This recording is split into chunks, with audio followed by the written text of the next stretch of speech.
hello. I am here. I just wanted to start with showing you guys this book, and Baji is also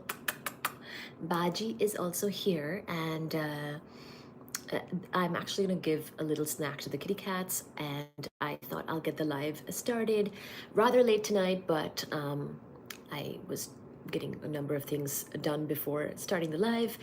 And here we are. Welcome, everybody. I will sit down in just a second, let you absorb this book cover. A lot of people ask what the book is that we're covering in the live. Sometimes we, start with a discussion, and we may read a snippet out of the book, or sometimes we don't, or we just kind of answer questions. But this is what I have planned for tonight. So have a look, and I will be with you for at least some time on this live. How is everybody doing? Please do put something in the chat. Tell us a hi or hello. Tell us what you're up to, how your night is going, what you have planned for the holidays, and we can chat for a bit during this live, and we can also catch up, and we can talk about physics. This is going to be one of those lives that are later in the night. Yeah, I will be sharing the live as well soon here. So once we have all that going, we can get this started. Okay, I am going to give them their food, so you can probably hear that. And let me go ahead and see if I can share the live in the meantime. So this is going to be Neil deGrasse Tyson's book, of course, Death by Black Hole. And it should be fun.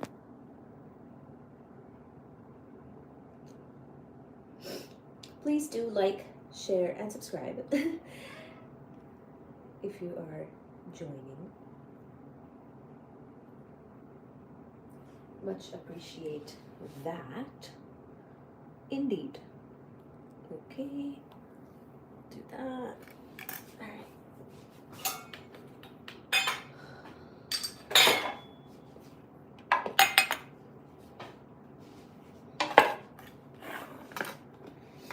And if it's quiet tonight, then I might just do a little bit of reading, and then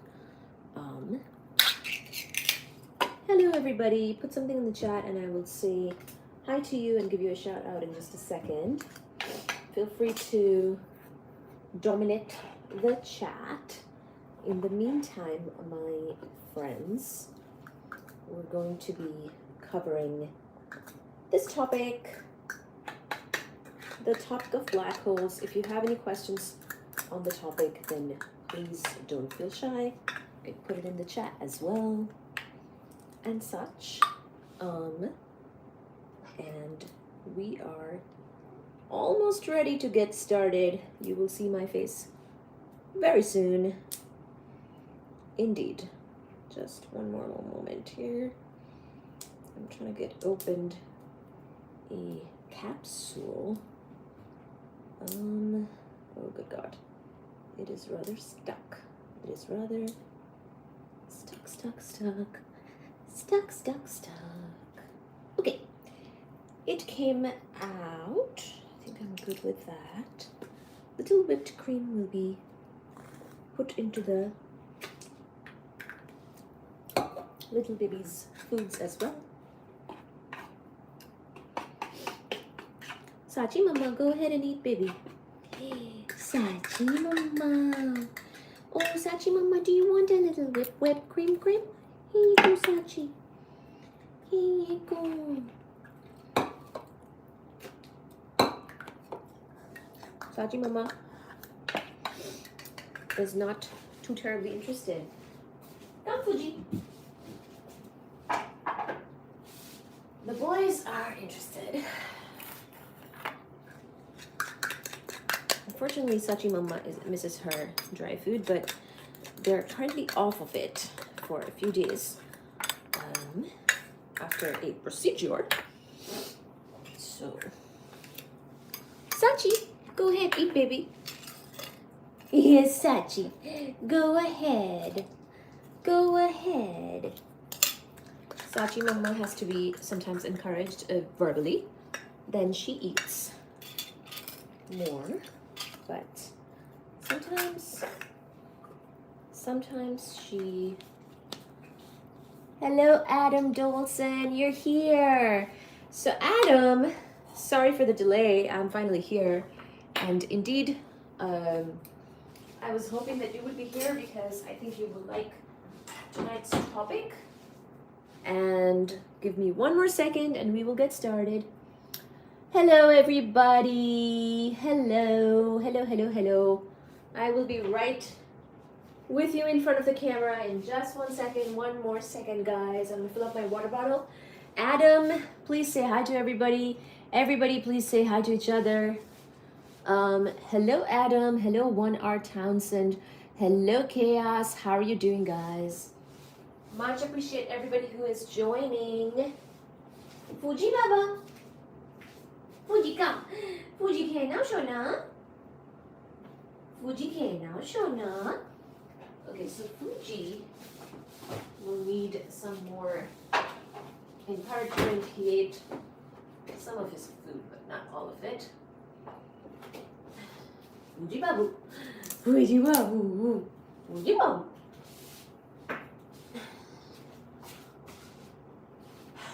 Baji, not exactly. This is not exactly for you. Indeed, it is not for you. Because you already have yours. Okay.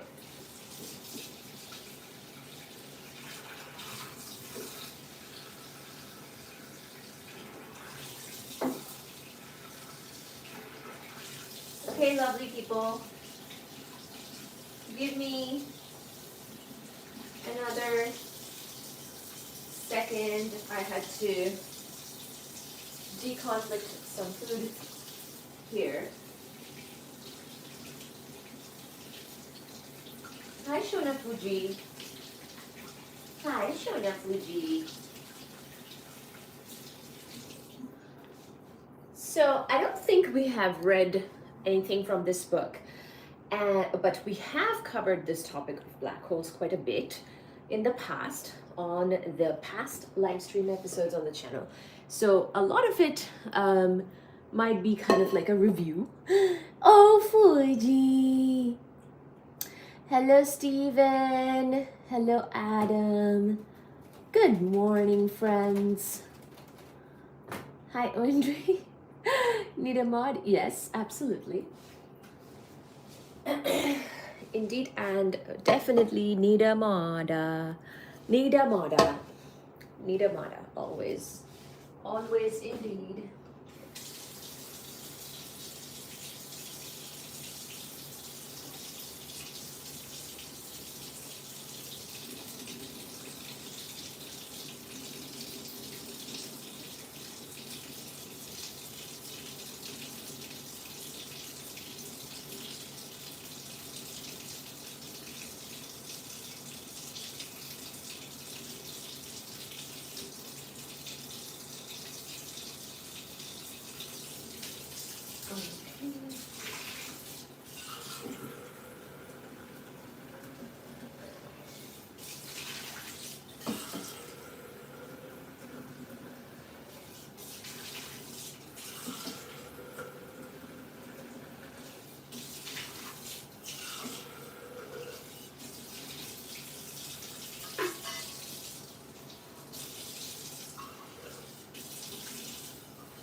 Adam, I saw your email.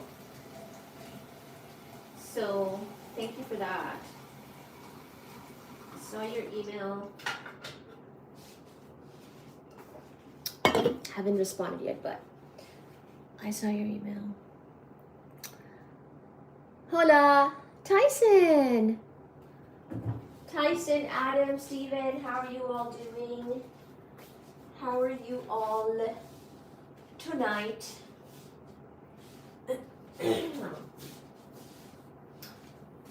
Over here, the kitty cats are getting into some level of trouble, but it's not too bad. I am here.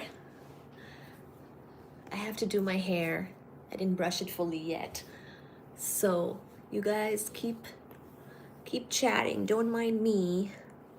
Just I don't have a mirror down here in the living room, but the phone can be the mirror. Okay. Actually, give me one more second. I'm gonna go check the mirror in the other room. I'll be back.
Do beg your pardon. I am back. Oh, Suchi is eating now. Oh, I'm glad. I am glad. Hello, hello, hello, hello, hello. Hello, my darling, my students, my friends, my co-workers, my peers, my everybody, and everything like that. Are the buttons buttoning?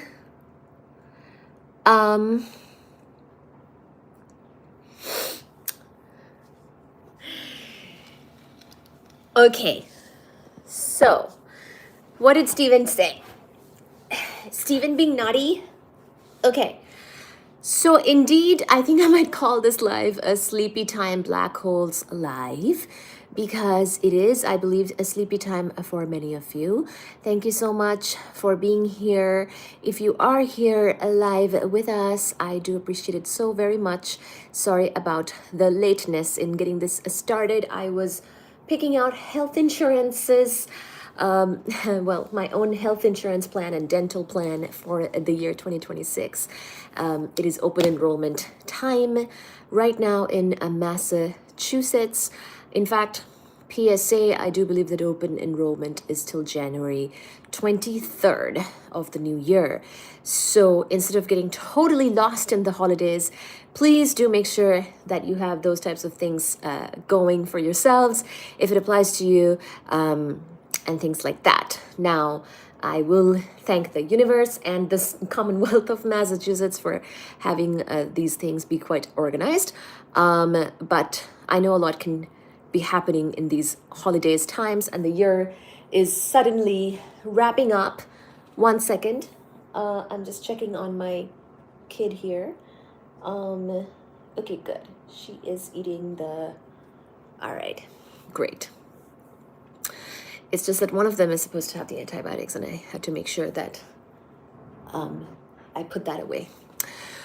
Okay, so the holidays are upon us. That can be either a very good time or a kind of challenging time for some.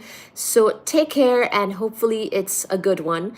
And the year is ending, so I have a lot of these year-end kind of things that were pending in my diary of things to do, and I got into a bit of a flow state with that. I also ate way too much food. And now here I am. So thank you so much. Please do like, share, and subscribe if you're joining. Really appreciate everyone being here. And if you're seeing this later on as a video upload under the live tab of this channel, which I always do implore that people do. Fuji Baba. Sorry about all the different interruptions here. It's a rather busy time for the Royal Bengal tiger family here. Fuji Baba. Mama loves you, Shona. Oh, hi, baby. Hello, my Shona. So, I don't know where I was, but thank you so much for being here. Please do like, share, subscribe. And if you see this as a video upload later on under the live tab of this channel, then please do leave a comment so I know that you were here. And thank you so much for the gifts. I see that people, Tyson, thank you so much. Tyson has sent a floating heart. Oh my goodness gracious me. Thank you so much, Tyson, for the floating heart. Okay, let me see all you guys' names. One are Townsend said hello. Adam Dolson, my goodness. Hello, Adam, he is here. Chaos edits. Desert Armory and more. Thank you. Thank you, Tyson. Adam is saying hi. Oindri, nice to hear you. Need a mod. Of course, I always need you. Stephen is saying hi. Good morning, friends. Please take your time. I live in a black hole. I'd ask to be a mod. That would be incredibly rude. Hi, Stephen. Hello, my lovely. Tyson Jays is saying hola. Hola. I promise to be a good man. Tyson, thank you so much for the gifts. Yes, I learned about my upcoming course and felt inspired. Great. How's my favorite streamer doing? I am good. I'm good. I just told you all those things that I've been up to. I'm also going to get my taxes started. All these adult duties that I have to do, you know, because my taxes are going to be a little bit more complicated this year because I, you know, changed or jobs or like became a contractor and like my those types of things, you know. One of my retirement accounts, I'm changing over to a Roth conversion, things that I'm not sure that people would be terribly interested in, but those things are going to be going on. And as long as they're on my mind, I feel like they would be on my mind. And so I try to address these things as soon as I can. And pretty much the end of the year, this is what it looks like for me until it's done at the beginning of the new year. So thank you, everybody. Indeed, that's my personal finance little inspiration for you guys. Stay on top of it, please. I am slowly working on book 5. Very nice. Mr. Tyson, thank you for writing good books. Anyone scrolling through, make sure to leave a like. Oh, thank you so much. Thank you, everybody, for the likes and the shares and the subscribes. It greatly helps me. Thank you so much. And the gifts are extremely appreciated, but even just the likes and the shares and the subscribes, share this with your neighbors, with your sisters, brothers, everybody like that. How was your day today? Sleepy time. Exactly, this is sleepy time, black hole time. Sleepy time, black hole reading. Pass out in like a half an hour. That's okay. Keep your eyes open like this for now, and we will do a short reading and we will continue much more tomorrow. Because I came on late today, I will make sure to continue tomorrow and finish up whatever we start tonight. Hello, Randy. Hello. I hope you have a great holiday. Thank you, Tyson. Miguel. Hello. Tyson is saying you're so precious. Oh, thank you so much. Hello, Christ is King. Oh my gosh, Christ is King is back. Goodness gracious me. Adam Dolson is saying laugh, laugh. Sent them to the Chinese restaurant. Hello, Derek. Hello, Miguel.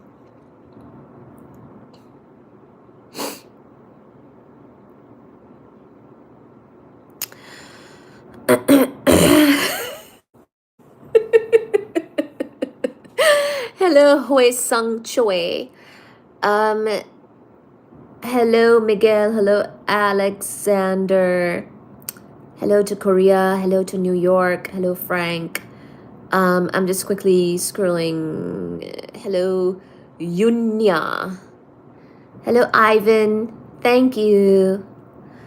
Congrats on the hello, Senor Squeaky, I suppose. I have beings who control reality. They are the same guys who did. Hello, God K5. Hello, James Garsha. James is saying Superman loves you. Well, how very nice of him. JC is saying love your hair. Oh, thank you. What part of India? Hello, Benny Blanco. Wow, even Benny is here. You look like Sophia from Cat's Eye. Hello, Meep. Hello, that can don't. Hello, K1. ये किस तरह का अनाज है? Ataj hai? I don't know what that means, man. How do I escape them? They control all aspects, says God. Hello, Erica. I don't know who this Sophia from Cat's Eye is. Is that a show? Is that a band? Yesterday we learned about K-pop, and that was new to me as well. Just because I live under a rock. Usually. Frank is saying, wow, this is real. It is, my darling. Ricardo is saying hello. Mr. Center of Gravity is saying hi, cutie. Cutie. Cutie. Everyone like the stream? Yes, please. Hello, Rust. Hello, Strawberry. Thank you so much. Double tap. You look like a Lee, says Into the Eyes. Wasn't Into the Eyes a movie?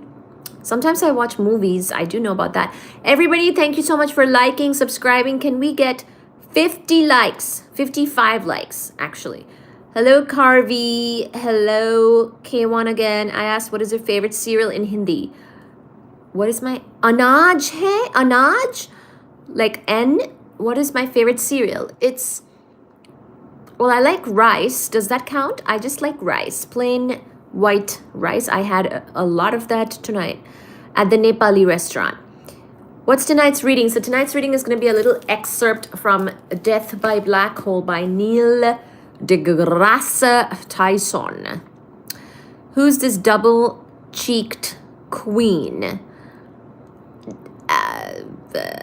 Hello to you too, Joel. Jikshlu is saying, do 5 minutes of your life in an English accent. I don't know. I don't know if I can. It really comes on when I'm possessed, and I'm not sure if it can be summoned. 55 likes. Thank you. Yes, please.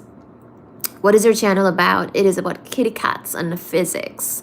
Kitty cats as in Royal Bengal tiger cats. I'm going like this to see if Baji is behind me. He is currently not. But sometimes he's behind me. Thank you so much.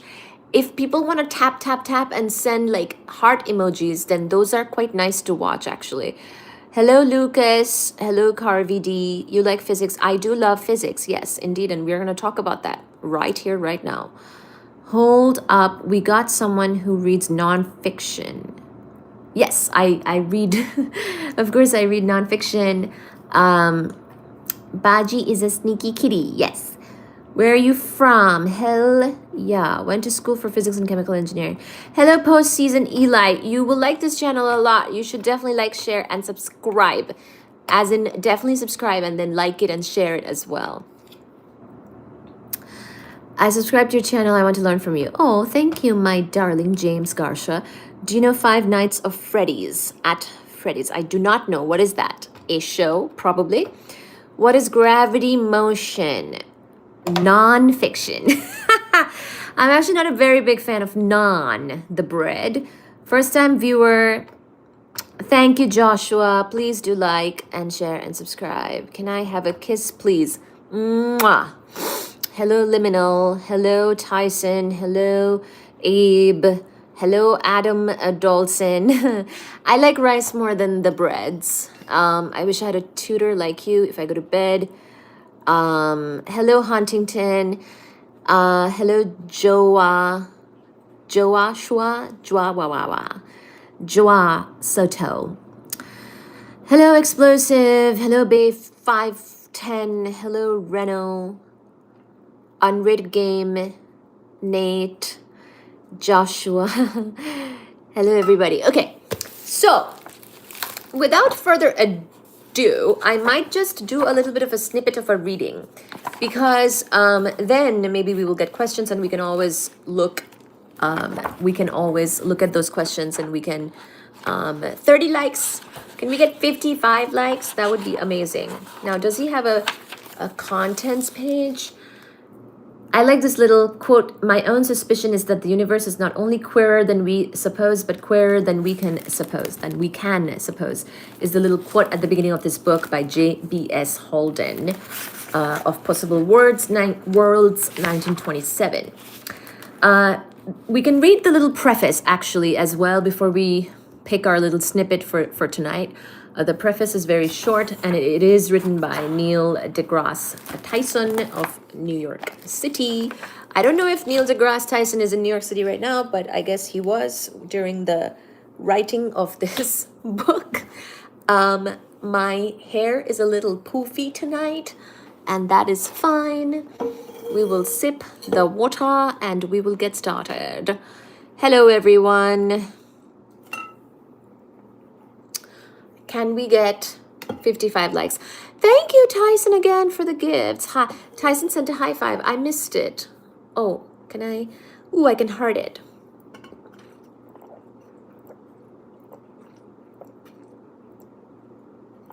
History of the universe, yeah.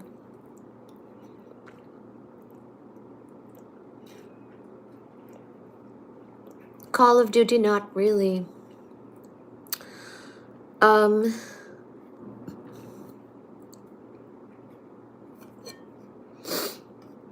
I'm not into video games either.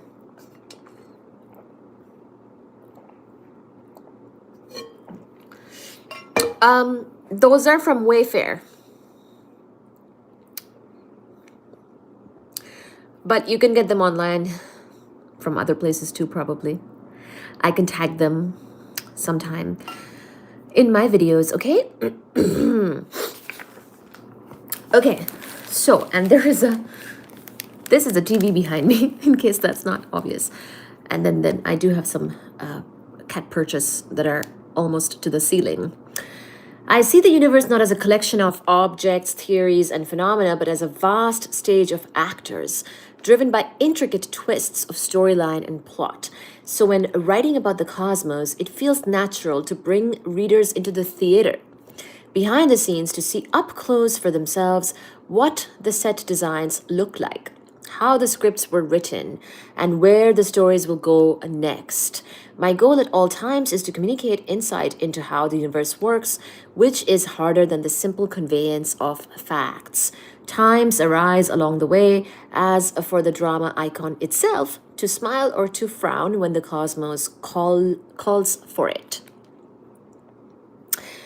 Times arise to be scared witless when the cosmos call for that too. So I think of Death by Black Hole as a reader's portal to all that moves, enlightens, and terrifies us in the universe. Each chapter first appeared in one form or another on the pages of Natural History magazine under the heading Universe, and span the 11-year period of 1995 through 2005. Death by Black Hole forms a kind of best of the universe and includes some of the most requested essays I have written, mildly edited for continuity and to reflect emergent trends in science. I submit this collection to you, the reader, for what might be a welcome diversion from your day's routine. Neil deGrasse Tyson. Mwah! That is the kiss that was requested. Hello, Will Diggs. Hello, Jesse. Hi, Elijah. Thank you so much. A good narrator. Thank you. So he has written a lot of these chapters, and as he just said, he kind of put together the essays that were requested from him about the universe. So he has a section 1, the nature of knowledge, the challenges of knowing, what is knowable in the universe. Hello Veep, hello Joshua. So somebody asked, so I'm also open to the questions that people ask here. So a black hole is not directly visible because light, classically speaking, light cannot escape a black hole. But depending on what is going on around that black hole and depending on the nature of that black hole, it can actually give itself away because it could have material falling into the black hole. So somebody said, low-key gonna nap to this. You should. You should play this in the background and feel free to take a nap because this is also a black hole ASMR video, apparently. It's a sleepy time, black hole time video. So feel free to relax, close your eyes, and treat this as a meditation. So basically, it depends on the black hole. Sometimes the black hole can be such where a lot of material from its surroundings is falling into the black hole in a sort of violent manner. It's getting accreted into the black hole, and all the falling material, and this especially happens, for example, for a supermassive black hole like our own supermassive black hole at the galactic center of our own galaxy, where the falling material actually is accelerating so dramatically that there is radiation from that. And that is what can give away the black hole. So because somebody asked, is a black hole visible? I wanted to kind of tell you that. Black hole itself may not be visible, but surrounding it can actually have a lot of radiation in various different wavelengths of light. For example, in our own galactic center, we see radiation in X-rays, radio, all kinds of things. And it's sort of a black, it's sort of a bright surrounding of the supermassive black hole called Sagittarius A star, which is at our own galaxy's center. Thank you, Tyler. Tyler TY sent a makeup brush. Oh, how nice. Thank you. Thank you. So, when people ask questions, and if I can see the question especially, which I try to catch everything, I will be sure to take a little break and explain something quickly if I can. And we will go back to the narration, okay? So, let's see. We will not do the full book tonight, but let's pick a good spot and read that for the black hole ASMR of tonight, okay? Are we at 50 likes? Oh my gosh. Oh, thank you so much. Thank you, James Garcia. Thank you for sharing your knowledge. Very interesting. Thank you. So, let's see. Let us... Ooh, I like this chapter. So, some of the things that he has written, I like because they're also sort of his own way of explaining things, right? So, I'm going through very quickly because the importance. How about this? We will read a bit from chapter 17, Colors of the Cosmos. And if there is something that we are not sure of, then we can always go back or we can try to figure it out.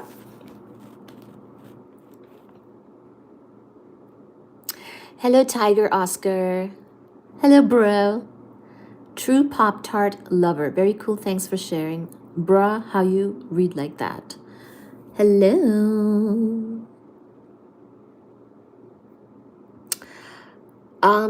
Sagittarius A star. Yes, as in the asterisk is in the name of the black hole. Yes. Only a few objects in Earth's nighttime sky are bright enough to trigger our retina's color-sensitive cones. So I'm glad Neil deGrasse is talking about this because we have actually mentioned how our eyes obviously can only see visible light, and some people call that light, but actually there are many types of light. There's light of other wavelengths that we also have to keep in mind. And remember how I mentioned that more modern astronomy and modern astrophysics is done with light of various wavelengths, not just the light that can enter our eyeballs and get processed by the cells in our eyes and things like that, but also other wavelengths. And just now I mentioned how the surroundings of Sagittarius A star has a lot of bright radiation in other wavelengths like X-rays and radio waves and such. And so it's important to keep in mind that light has other wavelengths and the visible light is not everything, okay? So only a few objects in Earth's nighttime sky are bright enough to trigger our retina's color-sensitive cones. The red planet Mars can do it, as does the blue supergiant star Rigel, which is Orion's right kneecap, and the red supergiant Betelgeuse, which is Orion's left armpit. So by the way, Betelgeuse is a star that is, it's a red giant that we think should probably supernova at some point, but I believe that we haven't observed its supernova yet. But aside from these standouts, the pickings are slim. To the unaided eye, space is a dark and colorless place. Not until you aim large telescopes does the universe show its true colors. Glowing objects like stars come in three basic colors: red, white, and blue. What else comes in those basic colors? A cosmic fact that would have pleased the founding fathers.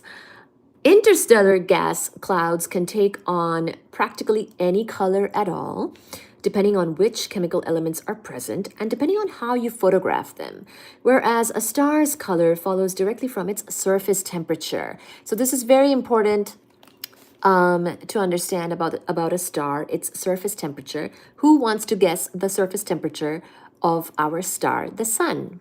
Put it in the comments. Cool stars. So cool stars are red, tepid stars are white, and hot stars are blue. Very hot stars are still blue. How about very, very hot places like the 15 million degrees center of the sun? Blue. To an astrophysicist, red hot foods and red hot lovers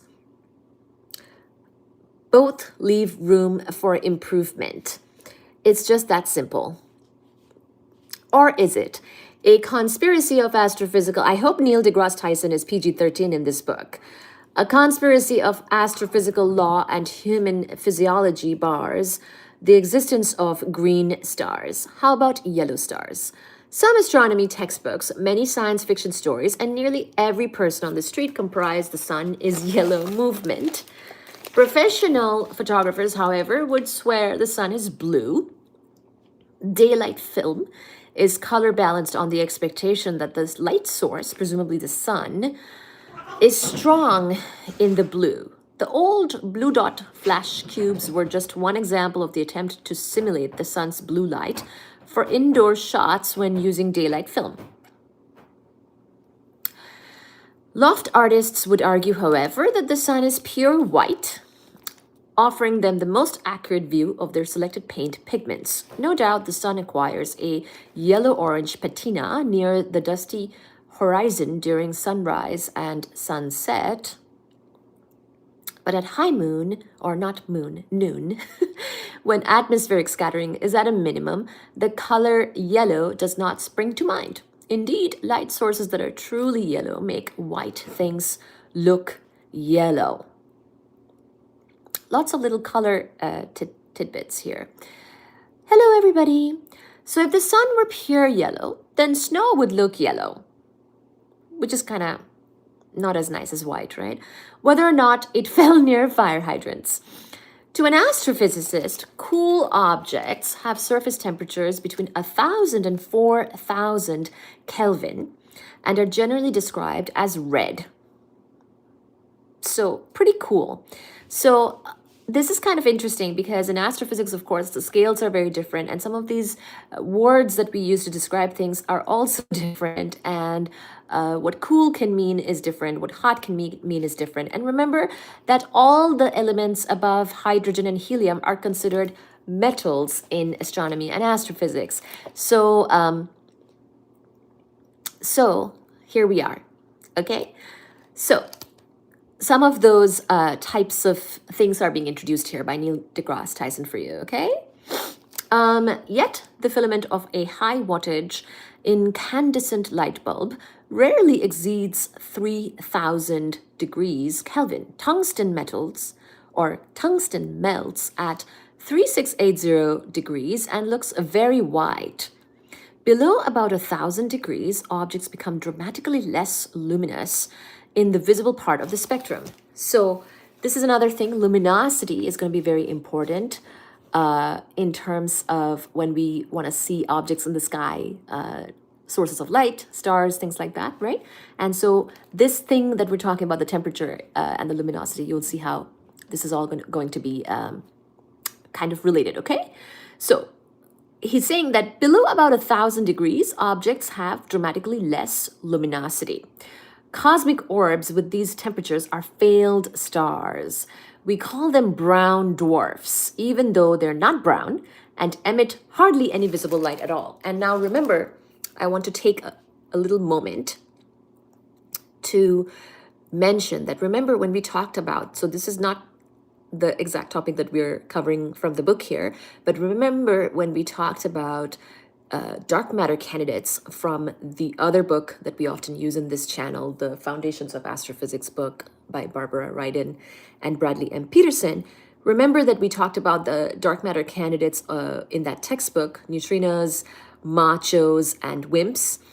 And the machos were basically massive compact objects, massive compact halo objects, and MACHO, massive compact halo objects. Am I saying that right? Somebody say that. So basically, remember how people had thought that maybe this extra matter that was being found in our own galaxy, which was because of the unexpected movement of the stars around our galactic center, things like that. Remember, we had said that maybe there were just a ton of not so luminous objects in the halo of our galaxy or something.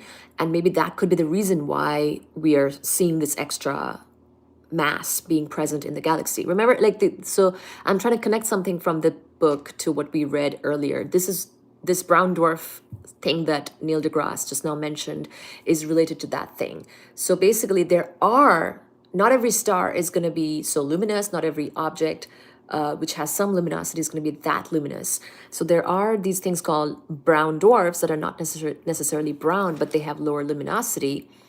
And some of those types of things, for example, those machos, the massive compact halo objects, people were thinking could be basically contributing to dark matter. But then they were actually discarded, because even if we had those, they didn't really account for all of the dark matter that we were seeing, okay? But that's what people definitely thought about, okay?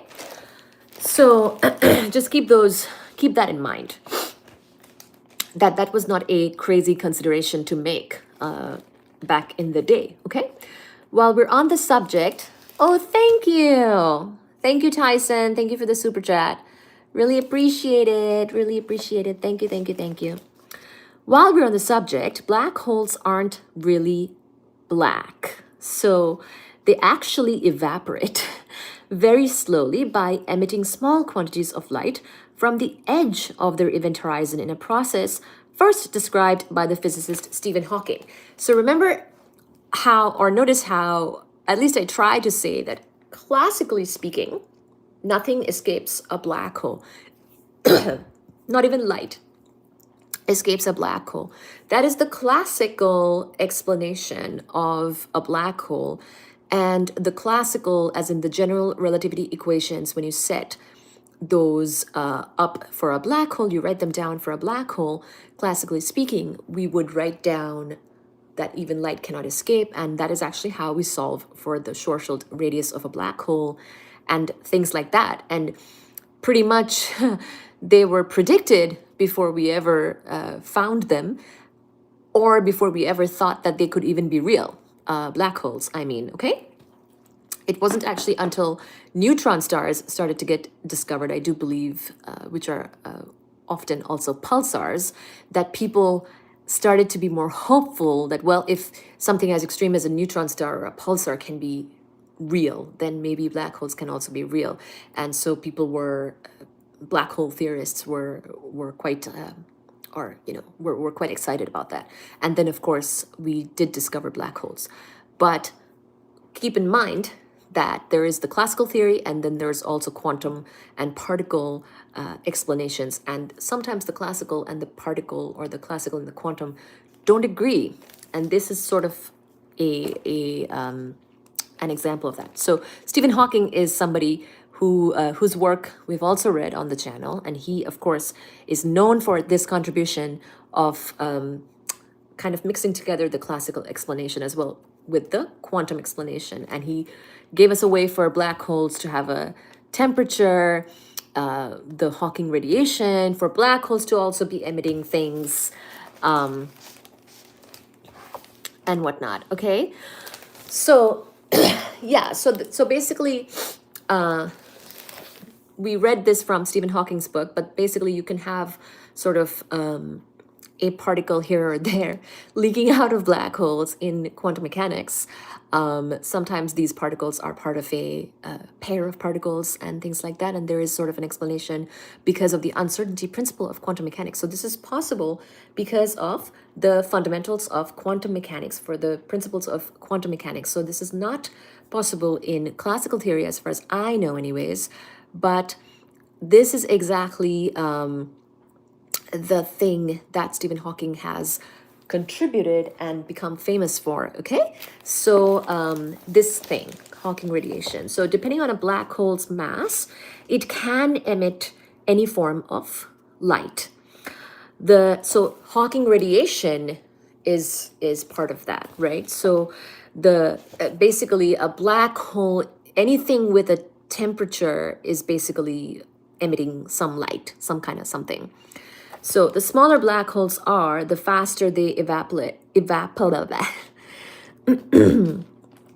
smaller black holes are, the faster they evaporate, ending their lives in a runaway flash of energy, rich in gamma rays as well as visible light. So let me read that again, actually. The smaller black holes are, the faster they evaporate, ending their lives in a runaway flash of energy, rich in gamma rays as well as visible light.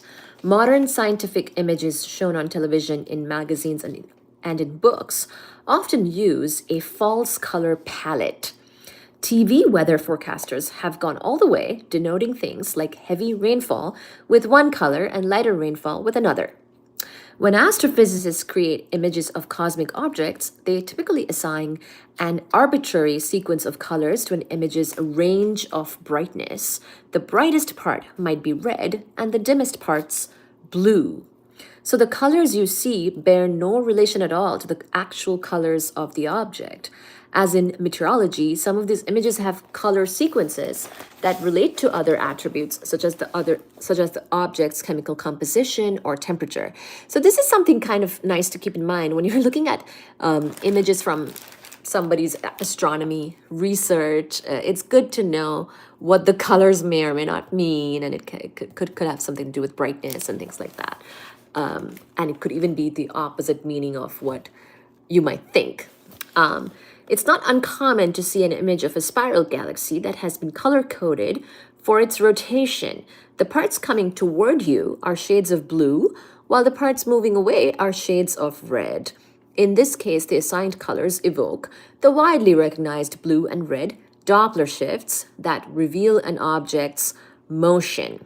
So sometimes the object's motion could be, we have to depict these things in 2 dimensions, right? So, we do what we can.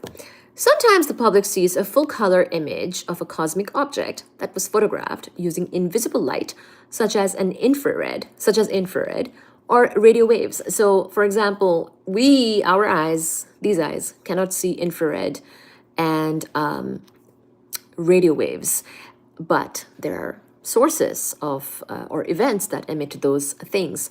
So when we want to depict them, we might use other colors. So that's what he's saying.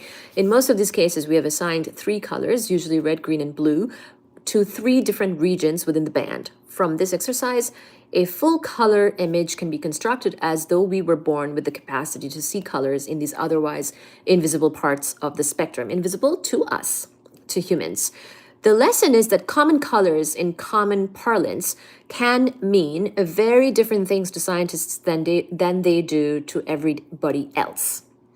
For the occasions when astrophysicists choose to speak unambiguously, we do have tools and methods that quantify the exact color emitted or reflected by an object, avoiding the tastes of the image maker or the messy business of human color perception. But these methods are not public friendly. They involve the logarithmic ratio of the flux emitted by an object as measured through multiple filters in a well-defined system corrected for the detector's sensitivity profile.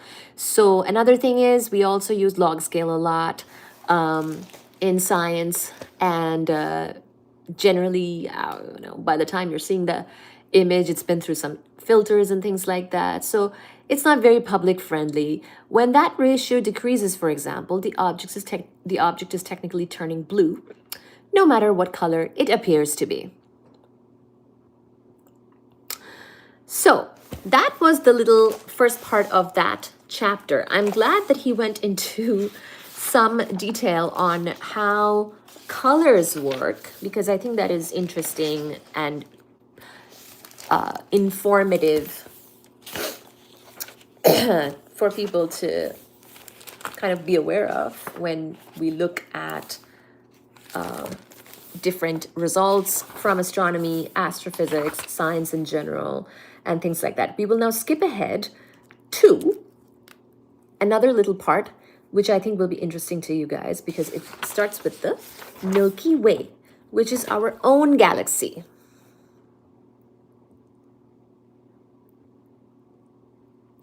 Hello, Chips. Hello, Raphael. Hello, Mafia. Hello, Postseason. Hello, Q, Selly, Mickey. When Kai gonna build the school in Africa? Wild Man. Okay, hello. They say that we can see aliens above us through the lock-in, guys. Oh, very nice.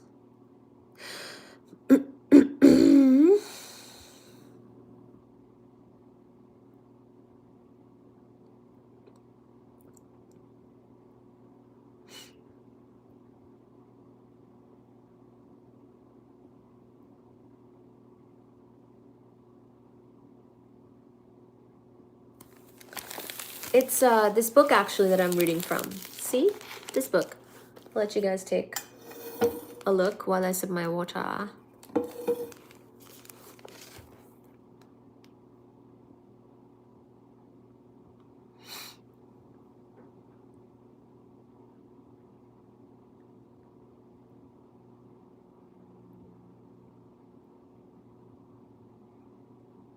Thank you, everybody. Really appreciate everyone's comments and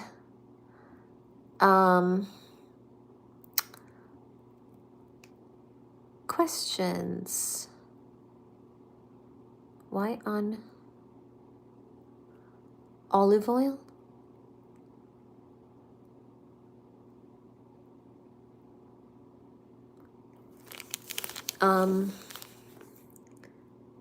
Back shots?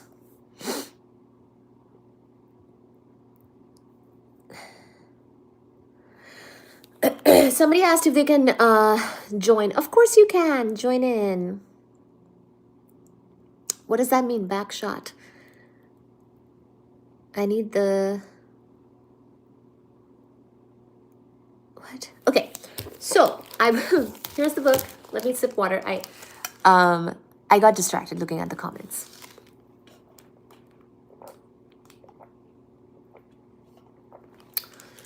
Aloha from Hawaii. Hello to Hawaii.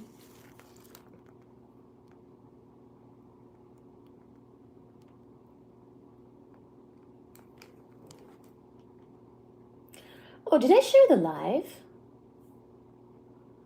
Oh my gosh. Maybe I didn't. Thank you for liking the live.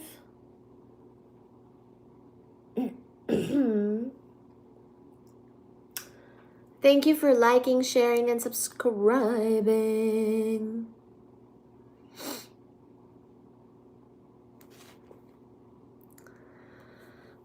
Hi, Tyson.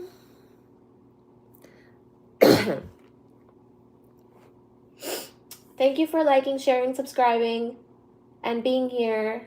Appreciate you all. And thank you, Tyson. Thank you for all the gifts.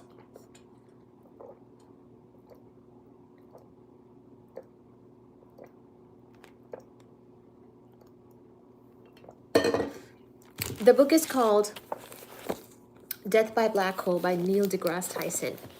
We're now going to skip to chapter 20 and read another little snippet. A casual look at the Milky Way with the unaided eye reveals a cloudy band of light and dark splotches extending from horizon to horizon. With the help of simple binoculars or a backyard telescope, the dark and boring areas of the Milky Way resolve into, well, dark and boring areas. But the bright areas resolve into countless stars and nebulae. We too come from a nebula, guys. We too come from a nebula. We used to be a nebula, quite a metal-rich, nice nebula, and then it condensated into the sun and the planets, which are us in this solar system. So I like that he mentioned nebulae. In a small book entitled Sidereus Nuncius, The Starry Messenger. Who wrote The Starry Messenger? Quiz question. Excuse me.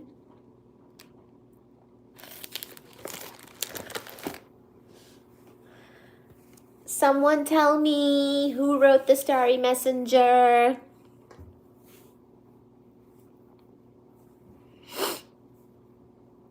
Guess, guess, guess. Sidereus Nuncius. I'm about to give it away.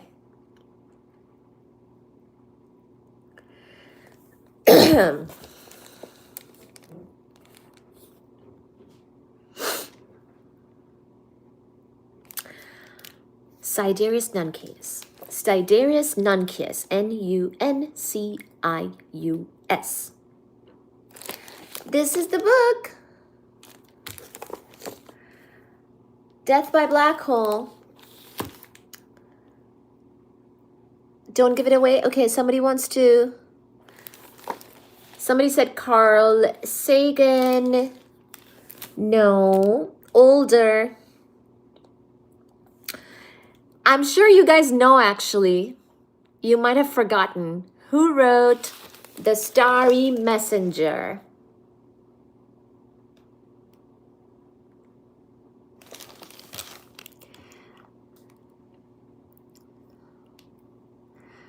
Hi, Tyson.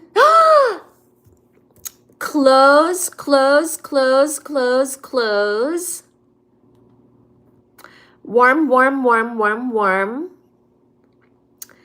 Lord Byron. Warm, warm, warm. Yes! Somebody got it. Oh, somebody else got it. Derbis the Eternal.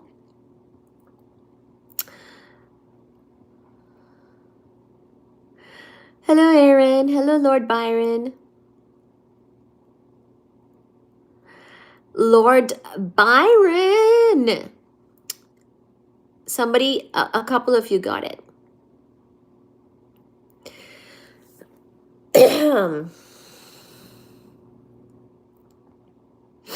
Adam, you got it. I like your guess, William Shakespeare. Galileo. Okay, perfect. So, in a small book entitled Sidereus Nuncius, the Starry Messenger, so he called it something else. He called it this Sidereus Nuncius. Galileo is Italian, so little different wording. The Starry Messenger. I think when we were taught in school, they call it the Starry Messenger, which might be a little confusing because that's not exactly what he called it. But anyway, published in Venice in 1610, Galileo gives an account of the heavens as seen through a telescope. So Galileo, of course, made his own telescope, and it included the first ever description of the Milky Way's patches of light. How very interesting. So Galileo, by the way, is also considered the father of modern astronomy, because he basically set up this precedence for observing and reporting the fact that Venus had phases and things like that. Our moon, details about that, all those types of things. Pretty much, Adam copied me. Exactly, Jupiter's moons. So the fact that Galileo did all this, and he got into a lot of trouble too, because back in those days, it was not sort of totally legal to say that the heavens, right, the heavens could have change, but he proved that the heavens do change. For example, by showing that Venus had phases, by showing that the Earth is not the only one that has a moon. Jupiter has moons, and that there's things that go around something completely different, such as Jupiter, right? It's its own planet, and it has moons, the first 4 that he discovered, things like that. So Galileo was big, and as far as modern astronomy of this age goes, he is basically the first one, because he started to observe things with a telescope. So anyway, so he also wrote down descriptions. So referring to his yet to be named instrument as a spyglass, he is so excited he can barely contain himself. So here's a little excerpt from Galileo's book. Wasn't he on house arrest? Yes.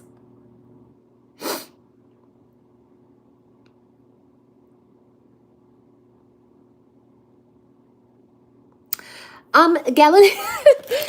So Galileo did do those things, the ones that I mentioned, the Venus phases and the Jupiter moons, and further things about our own moon. So by the way, if we want to spend a little bit more time on Galileo, because I mean, I'm more than happy to. I think it's lovely what he did at his time. We can definitely refer to another book which has much more details about what Galileo contributed. But yeah, he was I went to Rome, where there was like a spot where he was going into court to but like he was on trial, and my tour in Rome actually included the spot where he was getting tried, and whatnot. So the Milky Way itself. So this is Galileo's little excerpt, okay? The Milky Way itself, which, with the aid of the spyglass, may be observed so well that all the disputes that for so many generations have vexed philosophers are destroyed by visible certainty, and we are liberated from wordy arguments. For the galaxy is nothing else than a congress of innumerable stars distributed in clusters. To whatever region of it you direct your spyglass, an immense number of stars immediately offer themselves to view, of which very many appear rather large and very conspicuous, but the multitude of small ones is truly unfathomable.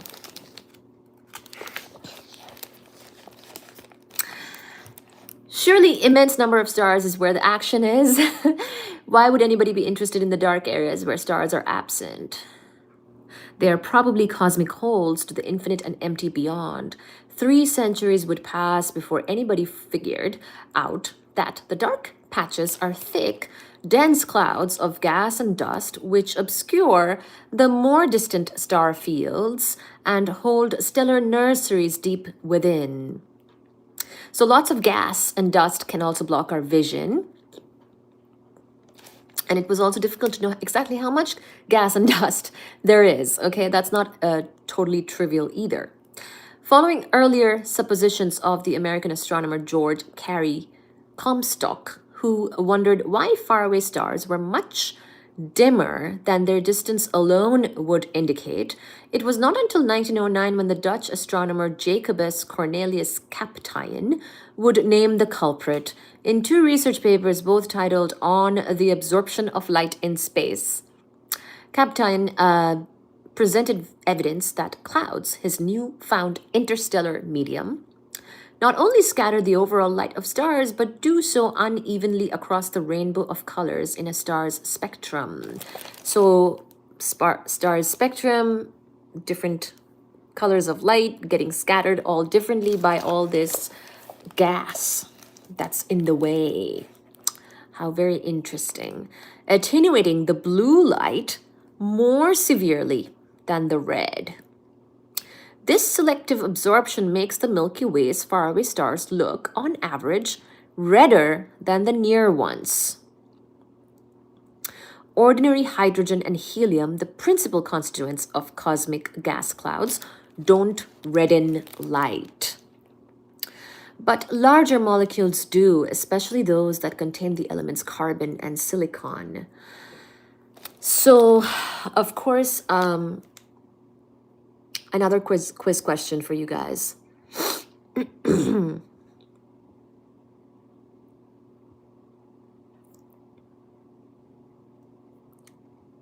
What is the most abundant element in the universe? Hello, King East. Hello, Eternal. And everybody. Okay. Yes, hydrogen. So hydrogen, exactly. The most abundant element in the universe is hydrogen, followed by helium. Even our sun mainly has hydrogen that it's converting to helium. It's the main job that it does in its nuclear reactor. And hydrogen is what we got in the Big Bang nucleosynthesis. In the very early universe, hydrogen and a little bit of helium is what we got in the Big Bang nucleosynthesis. So, if anybody is asking, what did the Big Bang provide us with in terms of material or baryons, it would just be hydrogen and a little bit of helium and very trace amounts of lithium, but we don't have to mention that. It's so tiny.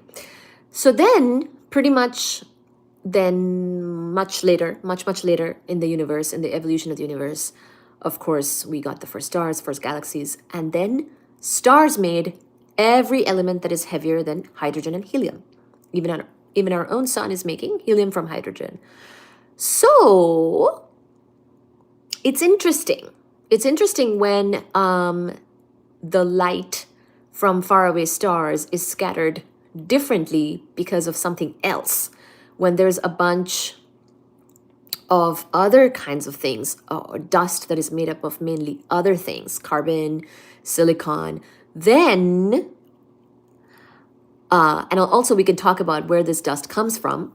I mean, we know they come from stars in some shape, right? Stars must have died, spewed all their material everywhere around them, some gas cloud, nebula, thingamawitch forms, and some spots will have more of this than others and will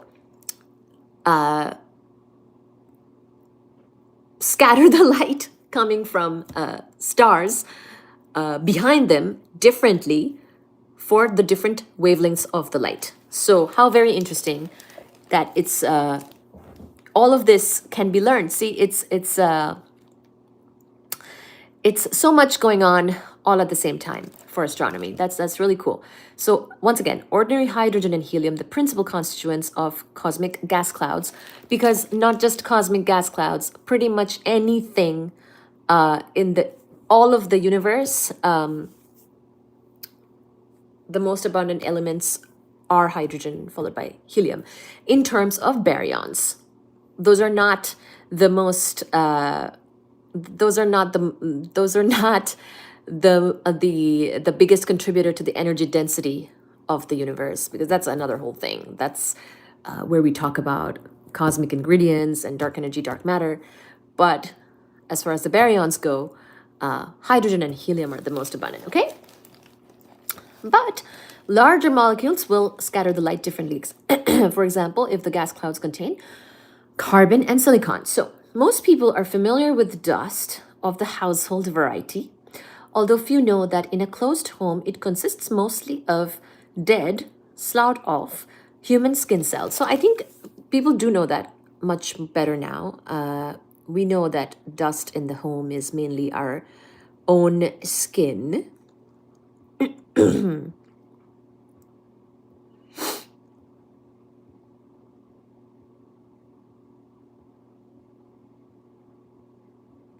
That's very true. Somebody said post Big Bang, the universe was too hot or energetic for atoms. So correct. First we made, so when I said the Big Bang nucleosynthesis gave us hydrogen and helium, I meant the nuclei. You're correct that we did not make atoms until later. So, but we did start to get the, first we got the nuclei, nucleosynthesis. So at the nuclear level is where we started, for sure. And even then, photons, electrons, and positrons were going really crazy at that time. So when I mention about the baryons were a smaller player at that phase of the universe's evolution. The bigger player was were the constantly banging into each other photons, electrons, and positrons. Okay. And it used to be a radiation-dominated universe. We've talked about this, by the way. If you're interested in this kind of cosmology discussion, we have lives on cosmology more dedicatedly, because it is my other very favorite topic. Okay. Okay, so last I checked, cosmic dust in the interstellar medium contains nobody's epidermis, which is just skin. But it does have a remarkable ensemble of complex molecules that emit principally in the infrared and microwave parts of the spectrum. Microwave telescopes were not a major part of the astrophysicists' toolkit until the 1960s. Infrared telescopes, not until the 1970s. So these are pretty much more recent, whereas astronomy, astronomy is older than that, right?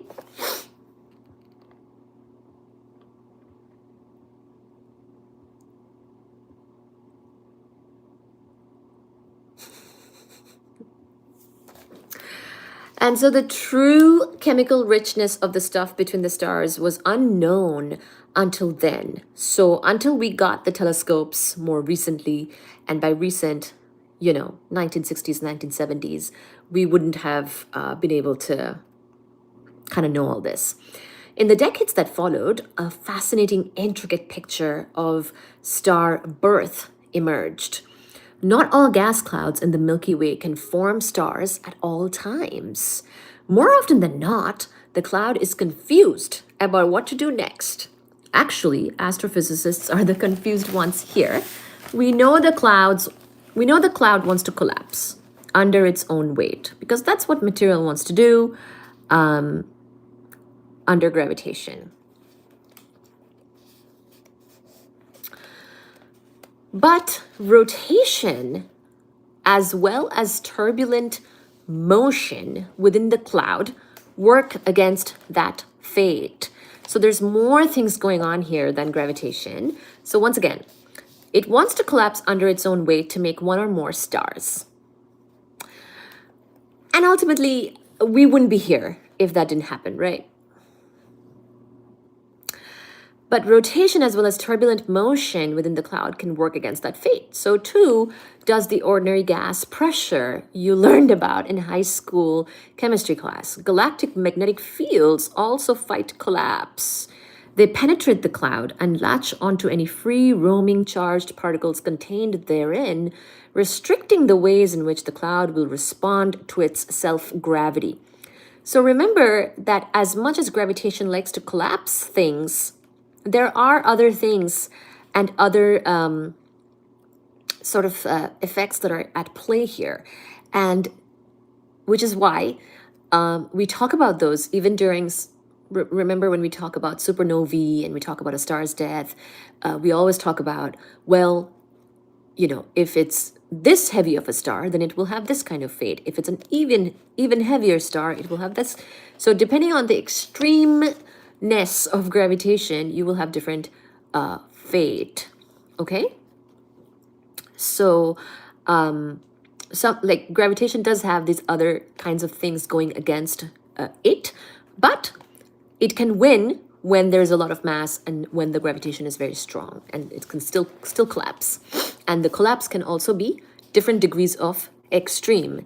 They don't all have to have the same fate. So galactic magnetic fields, another factor to consider, which, you know, one might not think of. The scary part is that if none of us knew in advance that stars exist, frontline research would offer plenty of convincing reasons for why stars could never form, right? It's almost like we know that stars are a thing because it's almost like we when we observe something and we're observing some phenomena and we're like looking at this thing and we're like, okay, these are the things that can happen against this. You know, you could come up with all these reasons for the thing to not happen, but then thank God that we're at a time when we, of course, see a lot of stars having formed and there are active spots. This galaxy, the one we're in, has some excellent birthplaces of stars where stars are currently forming, will form, right, in the future. And we have a star. We're part of a star system, our own solar system. So it's because of all these things we know, oh wow, like stars can happen because all these other types of effects that can go against such a collapse or such a condensation of the gas clouds to then make a solar system can be discouraging. But of course, here we are, right? If that didn't happen, then we would not be here.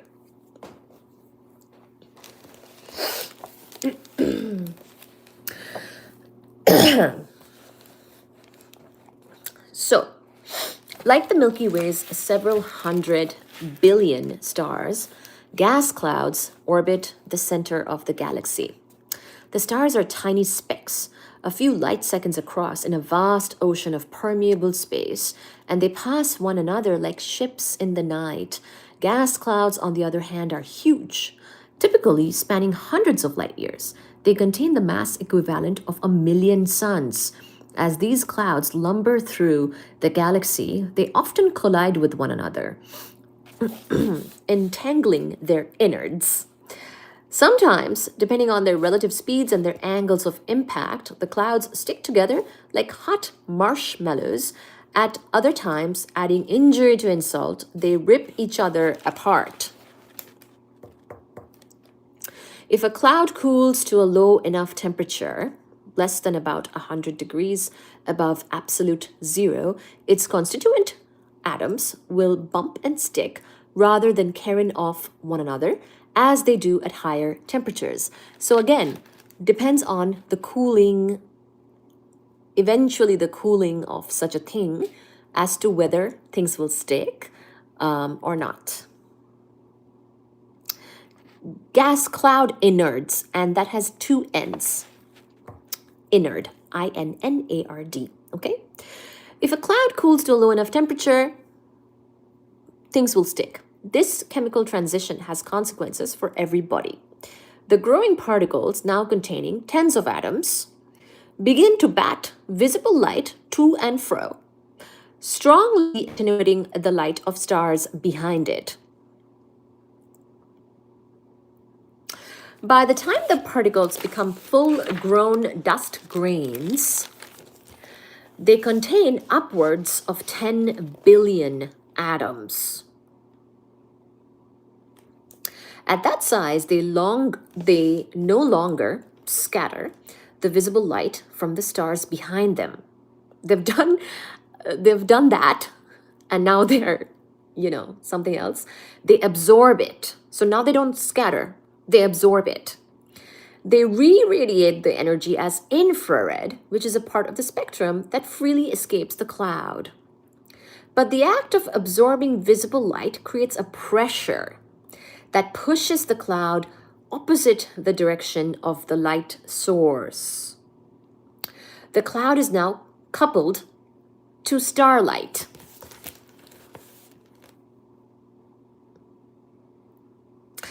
Isn't that crazy? Let me read that again. So, once again, at some point it stops scattering the light, and it starts to absorb it. But once it absorbs it, they re-radiate the energy as infrared. So atoms, after absorbing light, something will happen from that. So the energy will be re-radiated as infrared, which is a part of the spectrum that freely escapes the cloud. But the act of absorbing visible light creates a pressure that pushes the cloud opposite the direction of the light source. The cloud is now coupled to starlight. The forces that make the cloud more and more dense may eventually lead to its gravitational collapse. And that in turn leads to star birth. So something has to happen. Like first, things were cooling enough for things to stick. Because if things are not cool enough for things to stick together, then you don't have the billions of atoms sticking together situation, right? Like at first, things have to be cool enough to get groups of like a few atoms going, groups of tens of atoms going, to upwards of 10 billion atoms going. And then things have to maybe get a little warmer again. So there's a lot going on. Where we come from is a process like this. Our solar system comes from a process like this, where a nebula made the sun and the planets. So if this kind of thing didn't happen, we would not be here, okay? And for example, the earth has gold. Gold is a very heavy element. I mean, we didn't make it, right? So where did it come from? It was made in some star, and we are stardust. After this type of process of the star dying, forming gas cloud. So this exact discussion is very relevant to all of us, okay? So the forces that make the cloud more and more dense may eventually lead to its gravitational collapse. And that in turn leads to star birth. Thus, we face an odd situation. To create a star with a 10 million degree core, hot enough to undergo thermonuclear fusion, so things have to get hot again, we must first achieve the coldest possible cloud conditions within a cloud. So that's the thing. It's kind of opposite, right? We will, to make a star, which will have, a star means that its inside will be quite hot because it will literally have a nuclear reactor in its belly, like our sun does, like all stars do, that are alive and burning. But the star itself comes from a gas cloud, and that gas cloud wouldn't have condensated to make the star and its planets, if there are any planets. And those planets may have moons, like our whole entire solar system came from a nebula.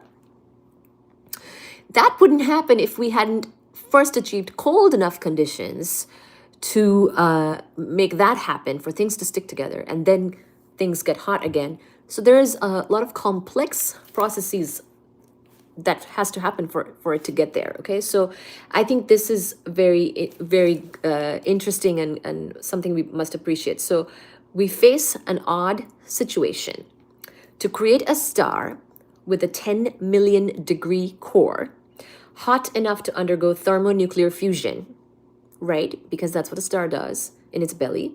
We must first achieve the coldest possible conditions within a cloud. And that's why we say some gas nebula condensated to make our sun and the planets of our solar system. Because it would have had to be some star that died, that spewed the material, that became a gas cloud. The gas cloud was floating around. Then the gas cloud became cold enough to first stick. Then this process got started, right?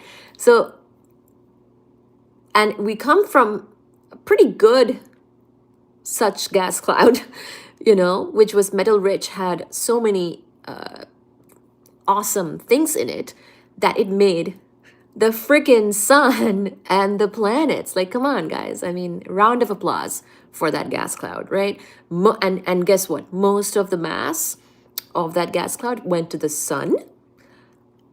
And by most, I mean like 99% of the mass went to the sun.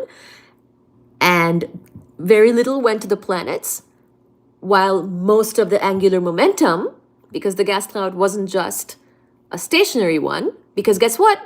We all do what? We all rotate. We all have angular momentum. I mean, most of us, right? Earth definitely rotates, right? We have seasons, we have day and night, all this stuff, angular momentum comes from the gas cloud. So once again, thank you to the gas cloud. Most of the mass of that gas cloud went to the sun. Most of the angular momentum went to the planets.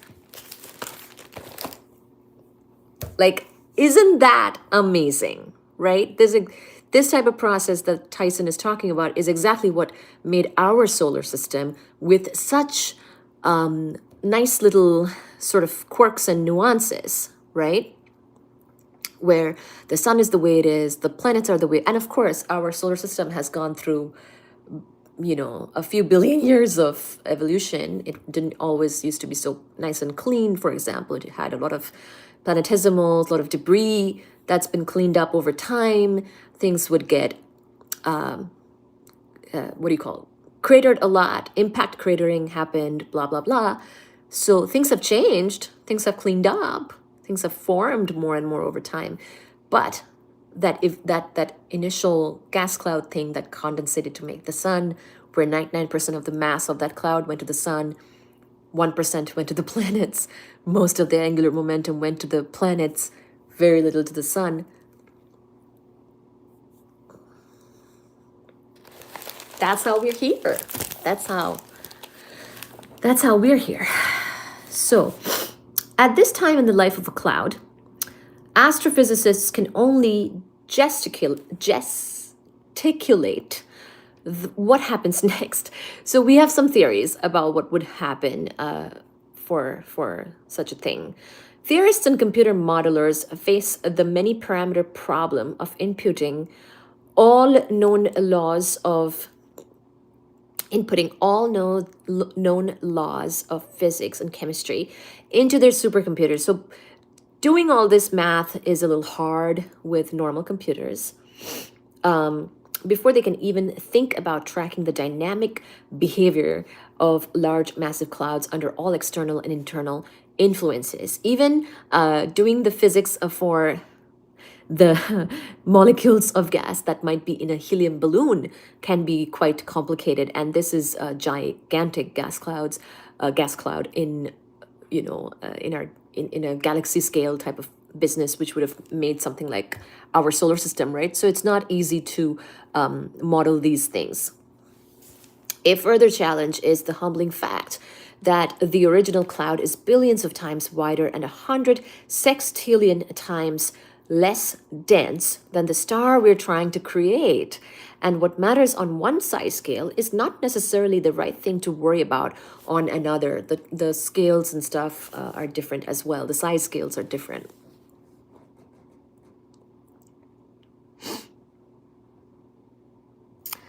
Hello. Hello, everybody. Thank you for being here. Can we get some likes and shares and some subscribes? Some likes, shares, and subscribes would be most amazing. We will keep going. One thing we can safely assert is that in the deepest, darkest, densest regions of an interstellar cloud, with temperatures down around 10 degrees above absolute zero, so like 10 Kelvin. Thank you for liking and subscribing. Pockets of gas do collapse without resistance when the temperature is that cold, converting their gravitational energy into heat. So conservation of energy, right? Just because you collapse, it's not done. That's not done, right? So you had gravitational potential energy. Now you will probably turn that into heat. The temperature in each region, soon to become the core of a newborn star, rises rapidly. So you get cold, you collapse. Things stick together because they got cold. Things stick together as in they collapsed. That converts gravitational potential energy into heat, another form of energy. Now things are hot again. So these things, this is where you create the conditions. And of course, this is not a small thing across a small space on the scale of galaxies when this happens. In other words, you get the birthplace of a newborn star. So, becomes the core of a newborn star. Rises rapidly, dismantling all the dust grains in the immediate vicinity. Eventually, the collapsing gas reaches 10 million degrees. At this magic temperature, protons, which are just naked hydrogen atoms, I mean, they are hydrogen nuclei without the electrons, move fast enough to overcome their repulsion, and they bond under the influence of a short-range strong nuclear force, whose technical term is strong nuclear, or, okay, I already said strong nuclear force. The technical term is strong nuclear force that keeps the protons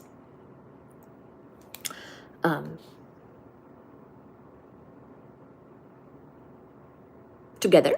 This thermonuclear fusion creates helium, whose mass is less than the sum of its parts. The lost mass has been converted into boatloads of energy. By the way, what is the name? What are we about to describe? Can someone put it in the chat? The lost mass has been converted into boatloads of energy as described by Einstein's famous equation.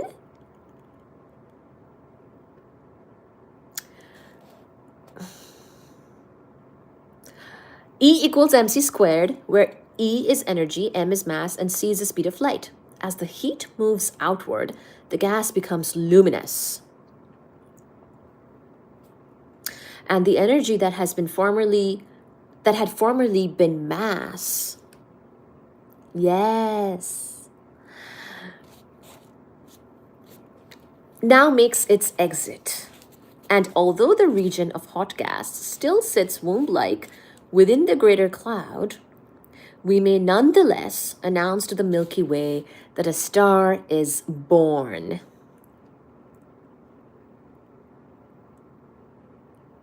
Isn't that so great? I think I'm gonna cry. A little baby star is born. We know that stars come in a wide range of masses, from a mere 1/10 to nearly 100 times that of the sun. For reasons, so we always compare everything. We always compare everything to our sun because the sun is special to us. So it can be smaller than the sun. It can be 100 times the mass of the sun. For reasons not yet divined, our giant gas cloud contains a multitude of cold pockets, all of which form at about the same time and each of which gives birth to a star. For every high mass star born, there are 1,000 low mass stars, but only about 1% of all the gas in the original cloud participates in star birth. And that presents a classic challenge, figuring out how and why the tail wags the dog.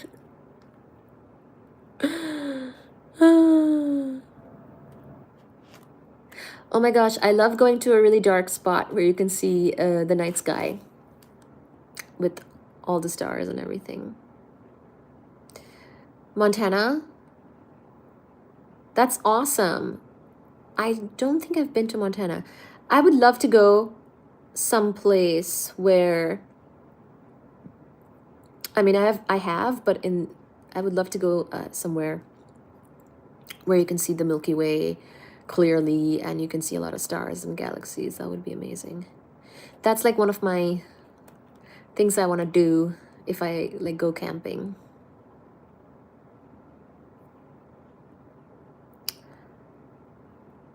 I've only seen space in Montana.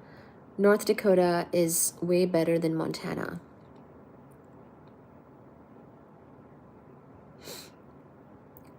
You're in Butte.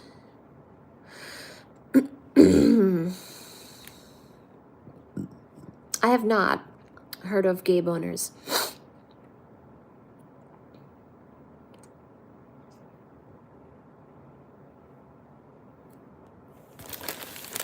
We will keep going. I like his way. We're almost done with the chapter. This is the book, by the way. Death by Black Hole by Neil deGrasse.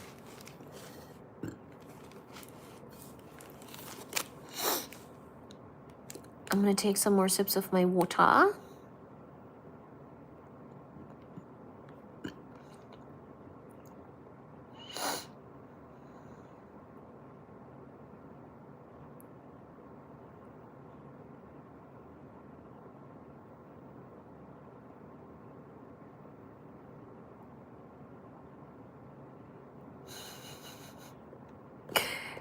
Thank you, Travis.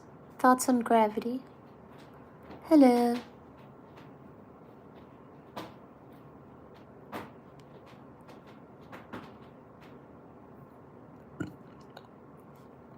Hello, Flora. They don't know what gravity is correct. We don't have an explanation of gravitation in quantum mechanics, but we do have an explanation of gravitation in general relativity. But the problem is we don't have a confirmed particle or an explanation of gravitation in quantum mechanics and particle physics, okay? We have lots and lots and lots and lots of lives on that topic, actually. You might have to dig a bit, but you should go check under the live tab of my channel and find so many of those types of lives.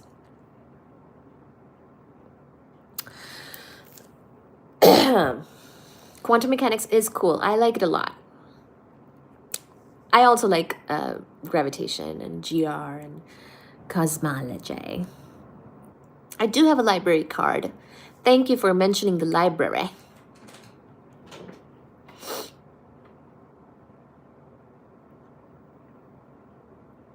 In fact, I think I am in the first, or I'm in the city in the US where the first public library was born.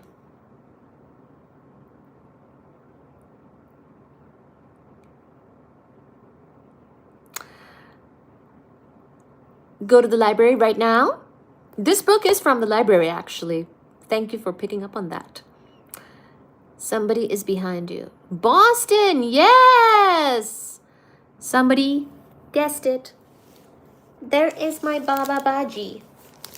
Ooh, can we get 70 likes? Can we get 80 likes?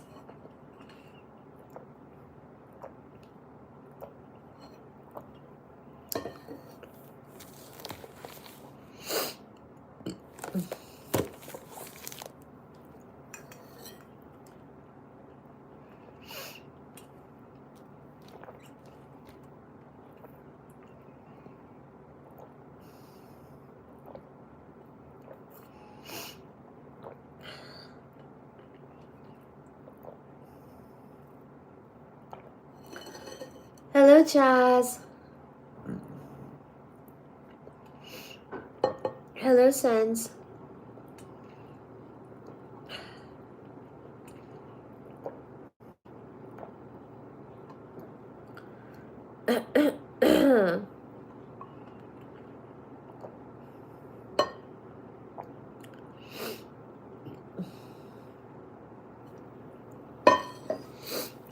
We actually talked about Friedman equations as well in one of my lives. Bonita.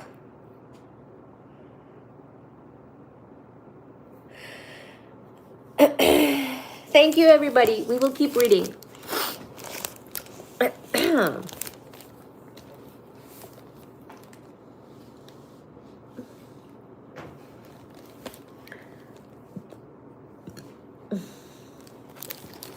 I'm getting a lot of burps. Sorry.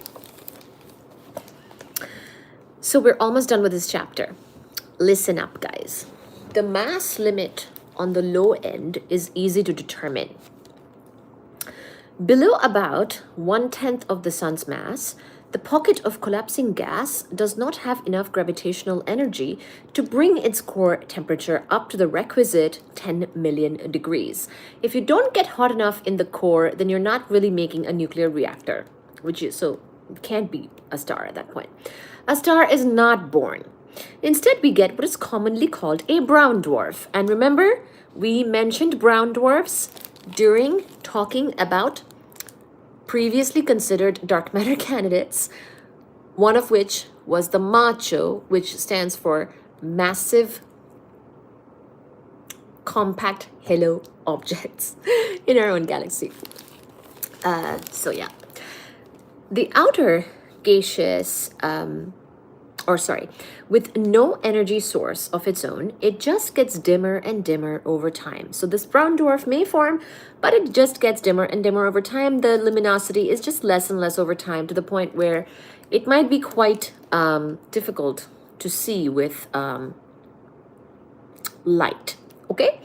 So people did wonder, are there just a ton of these dim objects in the halo of our own galaxy, which were, unbeknownst to us, contributing a lot of extra mass, and could that kind of explain dark matter? But that was sort of discarded as not really a viable thing that would have contributed to all of the dark matter. Okay. But I wanted to mention that. So I think this is so cool that Neil deGrasse has explained some of these simpler things.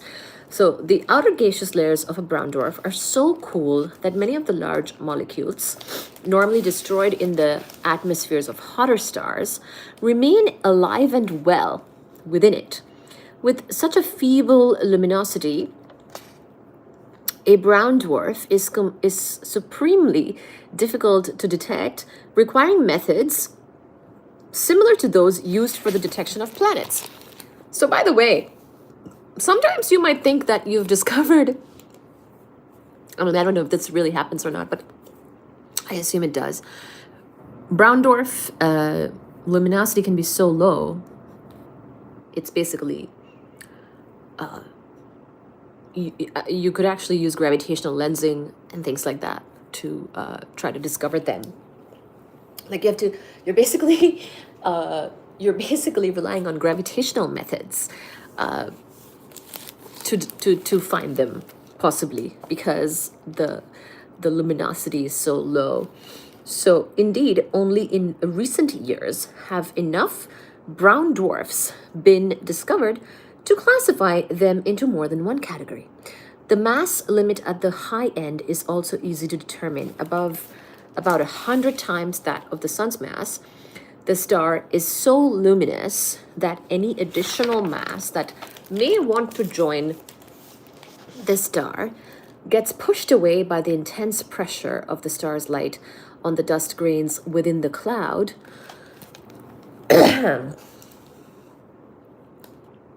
which carries the gas cloud with it. Here, the coupling of starlight with dust is irreversible. So potent are the effects of this radiation pressure that the luminosity of just a few high-mass stars can disperse nearly all the mass from the original dark, obscuring cloud, thereby laying bare dozens, if not hundreds, of brand new stars, siblings, really, for the rest of the galaxy to see. So lots of star siblings.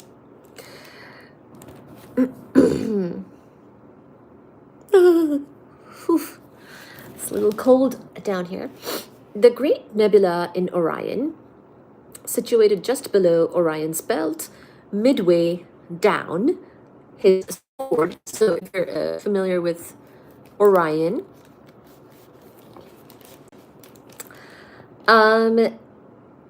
is a stellar nursery of just that sort. So some spots in our own galaxy are called stellar nurseries.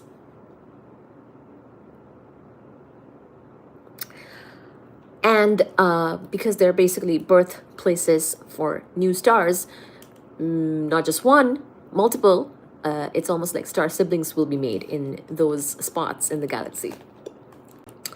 So within the nebula, thousands of stars are being born in one giant cluster. 4 of the several massive ones form the Orion trapezium and are busy evacuating a giant hole in the middle of the cloud from which they formed. New stars are clearly visible in Hubble telescope images of the region, which I think is really cool. Each infant swaddled in a nascent protoplanetary disk made of dust and other molecules drawn from the original cloud, which is exactly how we were at one point, this solar system, of course. And within each disk, a solar system is forming. Oh, little baby solar system is forming. Blah, blah, blah. Isn't that so cool? Ugh. Hello, Matt. Hello, Orange. Hello, Bende. Hello, Necro. Hello, Rambo. For a long while, newborn stars don't bother anybody.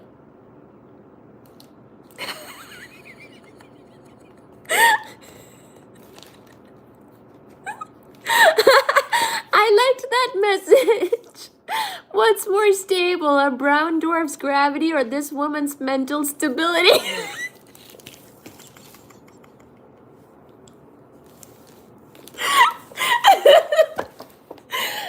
That's too funny, I must say. That is too funny. That is too funny. You are so funny.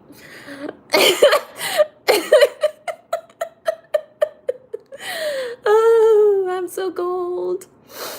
I look like my dad. I actually don't. I'm so cold, but we're almost done with this chapter. Where's my... Never mind. My house coat is in the laundry. Oh, God. Oh, my goodness. For a long while, newborn stars don't bother anybody.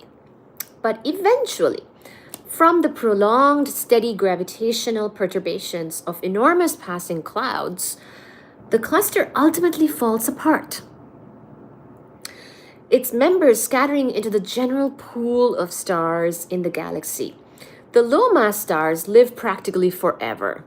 So efficient is their consumption of fuel. For example, who? Which star? Our sun is an efficient star. So the intermediate mass stars,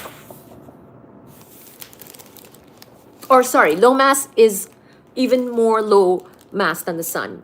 Intermediate mass, but still pretty low mass, is our sun. The intermediate mass stars, such as our sun, sooner or later turn into red giants. I mean, sooner or later, for us, it's still gonna take a long time. Okay?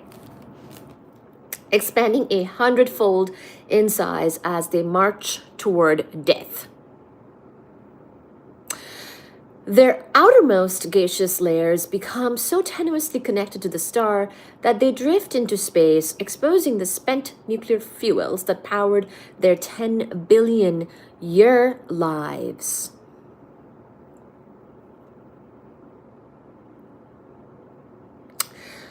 The gas that returns to space gets swept up by passing clouds, only to participate in later rounds of the formation of stars. So, it's literally from dust to dust. Okay? We start as dust and we become dust. And the cycle continues, okay? In spite of the rarity of the highest mass stars, they hold nearly all the evolutionary cards. They boast the highest luminosity, 1,000,000 times that of the sun. And as a consequence, the shortest lives, only a few million years versus billions of years, right? I mean, we are billions of years old, our solar system. So can you imagine? That is so much older. That is such a much longer lifetime than some of these poor big stars. Poor as in, too bad they will die, but they're not actually poor. They're quite rich. They boast the highest luminosity, short lives, and as we will shortly see, high mass stars manufacture dozens of heavy elements. So I was going to say, they're not poor in the sense that they're quite metal rich. Heavy elements, they make a lot of heavy elements. Those bigger stars are much better at that. Something like our sun is just making helium, right? So you need a much bigger star. So we can thank those bigger stars for all the heavier elements. One after the other, starting with hydrogen and proceeding to helium, carbon, nitrogen, oxygen, and so on and so forth. Who wants to recite the whole periodic table for us? All the way to iron in their cores. They die spectacular deaths in supernova explosions, making yet more elements in their fires and briefly outshining their entire home galaxy. So even more elements are made when the stars will supernova, depending on which type of supernova and what the processes in that are. The explosive energy spreads the freshly minted elements across the galaxy, blowing holes in its distribution of gas and enriching nearby clouds with the raw materials to make dust of their own. The supernova blast waves move supersonically through the clouds, compressing the gas and dust. I was going to say the gas and the dust, gust, and possibly creating pockets of very high density necessary to form stars in the first place. As we will see in the next chapter, the supernova's greatest gift to the cosmos is to seed clouds with the heavy elements that form planets and protists and people, so that once again, further endowed by the chemical enrichment from a previous generation of high mass stars, another star is born. Just like Lady Gaga. From dust to dust. We start as dust, we end as dust. This is the chapter called Dust to Dust, from Death by Black Hole by Neil deGrasse Tyson. I have not seen that movie, but I believe it exists.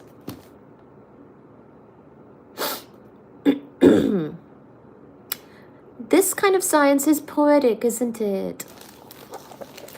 From dust to dust.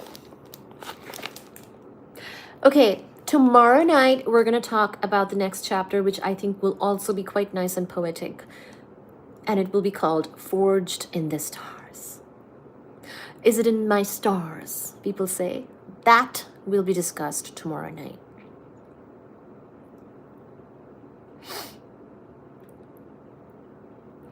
I believe the movie exists, yes. I haven't seen it. I love when poetry is scientific. Star stuff. We are dust. We will be dust, and we were dust.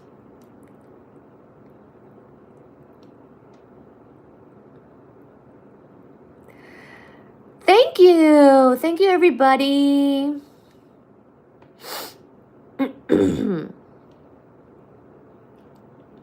Being smart and ignorant of what? The movie? I am. Very. This type of content is unbelievably refreshing to hear on this platform. Thank you. Thank you so much. Thank you. 62 Shredder Dude. I love shredding. Thank you indeed.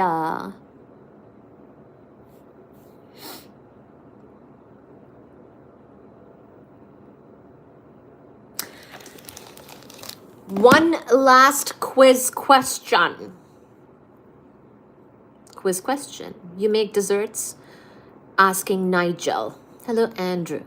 Hello, Debris. No, Derby. Eternal. One last quiz question. Okay.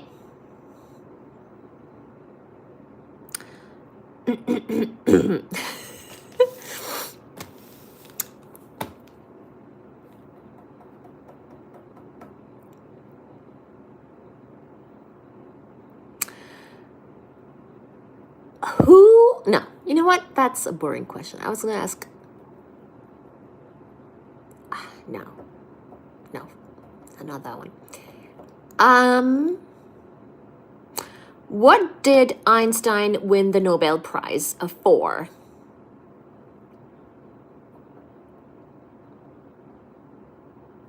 Hello, Dominic. Beautiful and intelligent. Oh, thank you. Today I look a little out of sorts.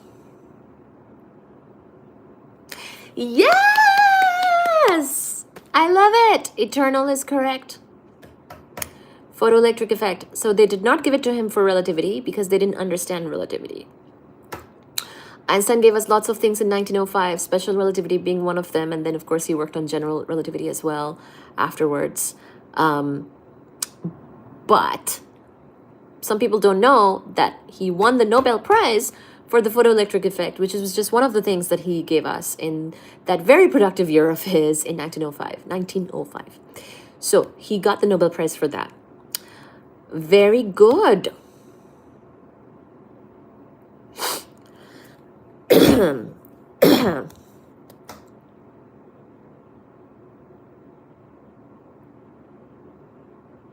It was not for relativity. Even though he is more known for working on relativity, he did not get the Nobel Prize for that because a lot of people didn't really understand relativity.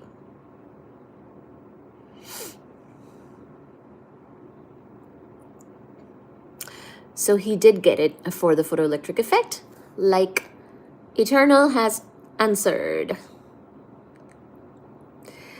And also I realized that sometimes the answer is more about how fast someone can type. I'm sure. He was very ahead of the curve. Would I go to Mars? I would like to visit, but I wouldn't want to stay there.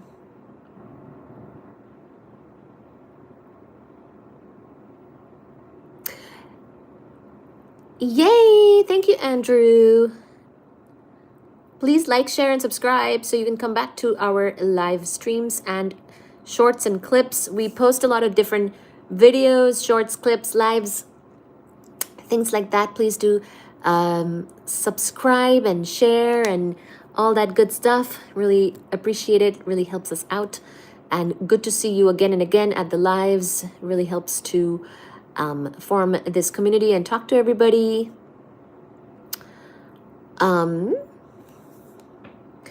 Indian women are the best. Love their English too. Hello. Hello, GIMG or J. Jim G. Hello, Jim G.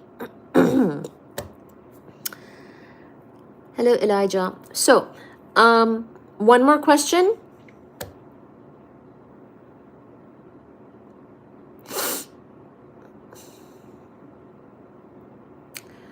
Okay.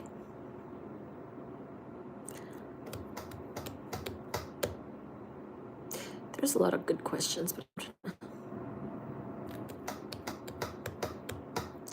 Okay, name the 5. This is something that we have discussed a lot. Therefore, I'm going to ask it. Name the 5 cosmic ingredients. So keep in mind, this is about cosmology.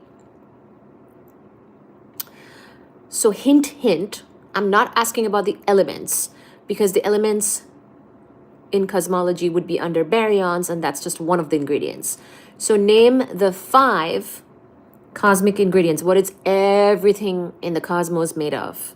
There's 5 types of things only, and we sometimes call them cosmic ingredients. So what are they? And you can start naming them and putting it in the chat.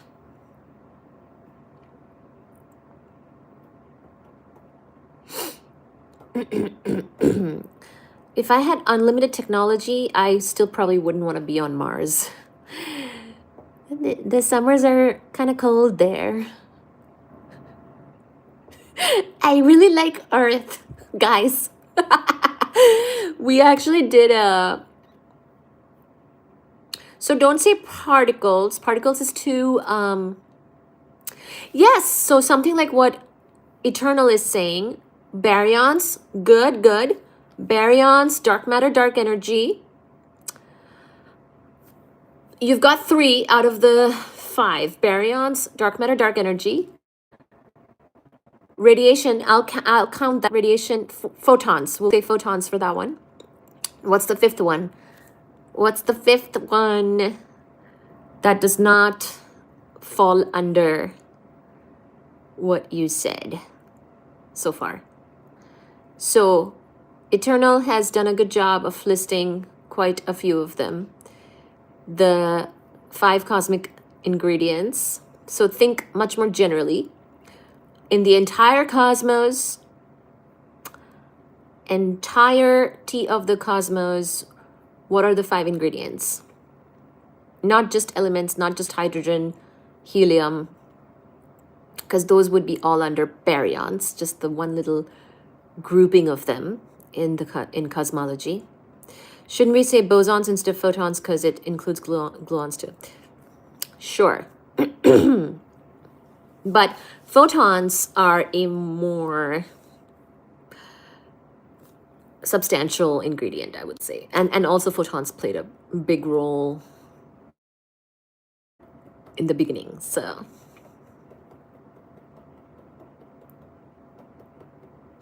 What is the one thing that you've missed? And you know, muons are leptons, so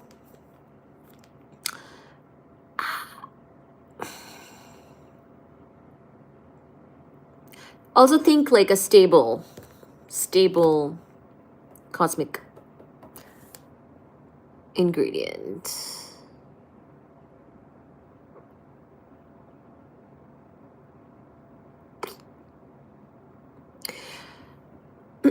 Something that, so under baryons we will cover the antiparticles as well, the quarks and everything like that. So baryons will be all the quarks, okay? Baryons will pretty much cover the ordinary matter. So it's a particle type. Yes, big hint. It's a particle type. This particle had a bit of a breakup with the cosmic soup back in the day, which was mainly made of photons, electrons, positrons. So think about the very beginning of think about Big Bang nucleosynthesis time, where it was very radiation dominated universe. And we, of course, did not have any atoms. We had mostly photons, electrons, positrons bumping into each other, annihilating gamma rays going into electrons, positrons going into gamma rays. This was all happening constantly, dominating the times at that time. And a few baryons. Yes! Neutrinos!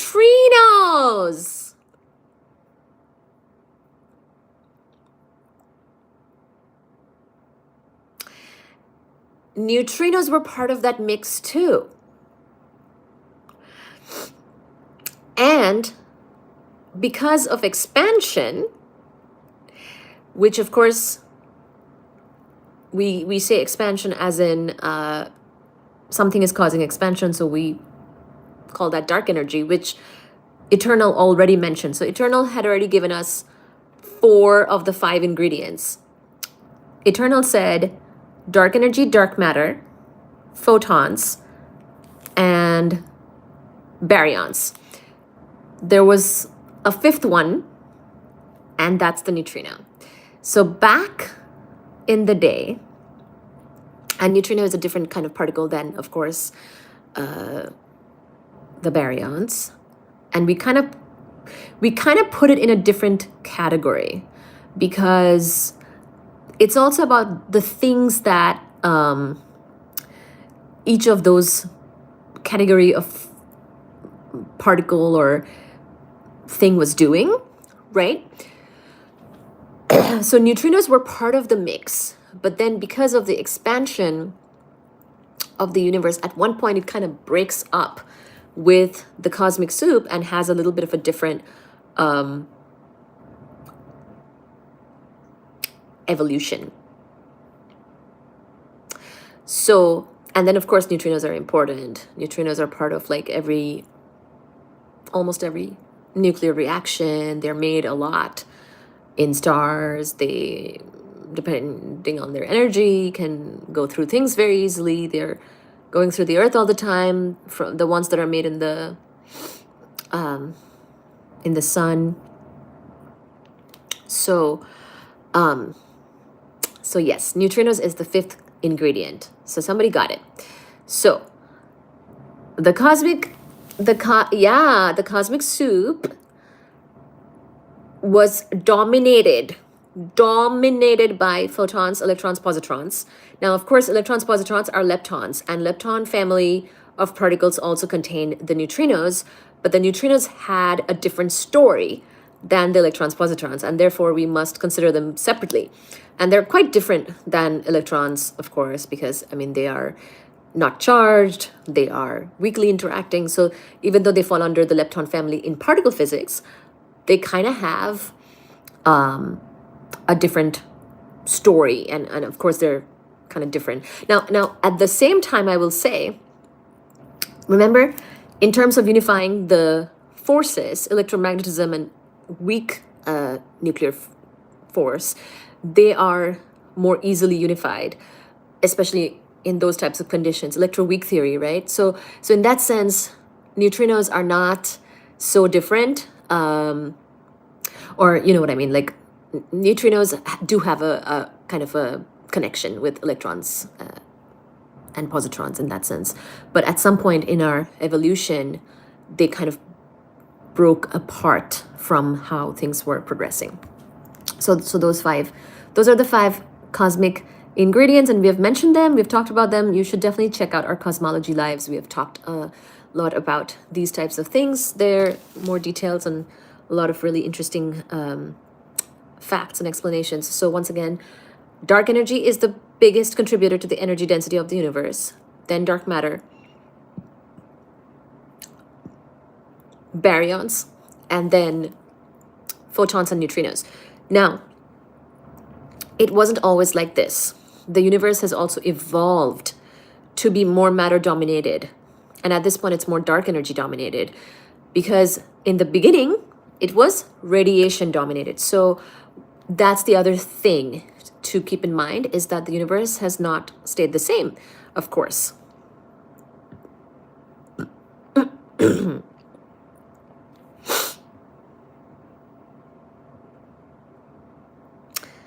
Hello, Hung.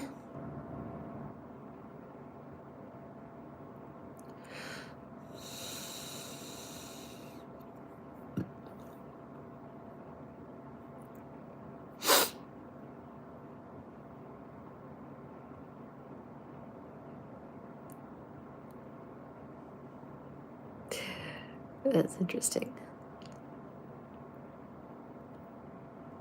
Neutrinos are stable, as in they're a fundamental particle. As far as I know, they don't break down into anything more. So for example, a muon is a lepton that can decay. It's not so stable. It can decay and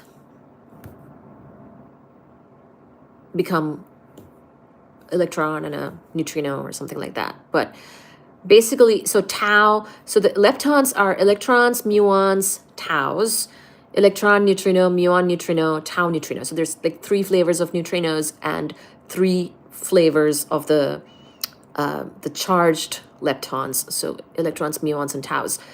But muons and taus are not as stable in nature, as in naturally. So even if one is made or exists for a little while, they will decay and they will have sort of a lifespan.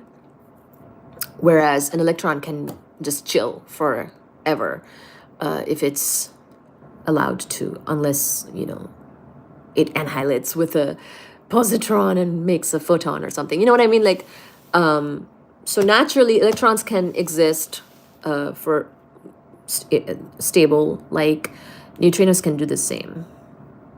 But neutrinos can also, their flavor can change, and they can be sort of in a state of, in some state of the flavors.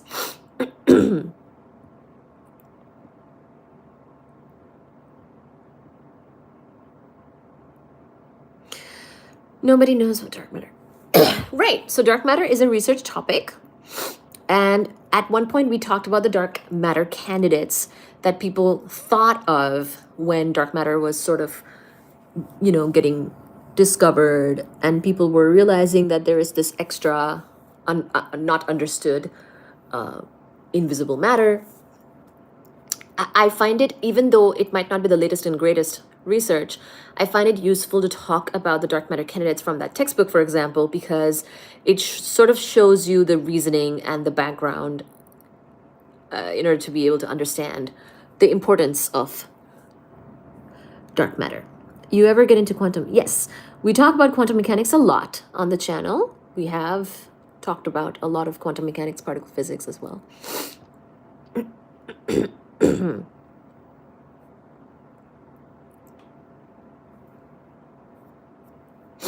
You're the first with that type of nostrils, and they're perfectly even. Which part is even? I'm not sure what you mean. Hello, Carvey.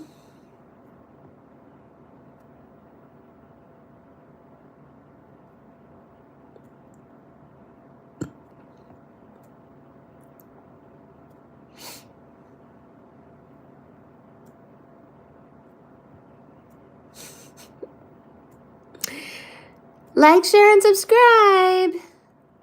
We're done with the reading for tonight, but how was it, guys? Did you enjoy? Before bed, shall we say our last comments, good nights, hearts, loves, likes, shares, and subscribes, gifts, super chats? Go for it. Are you certain that your statement is correct? Which one, my darling? You might have to be more specific than that.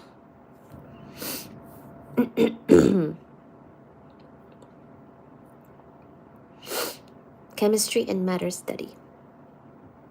Neutrino oscillations! Yes, thank God.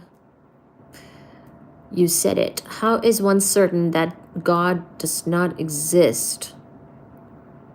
I see. Physics is easy, I promise. Are you some type of scientist? Try chemistry. Which book? This, we showed the book.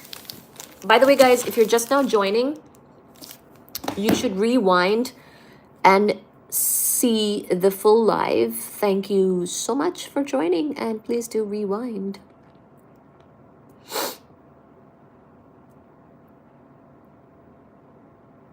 La la la la la. We are back. Hello. Hello. Do you know about communicating with... Hello, Arish.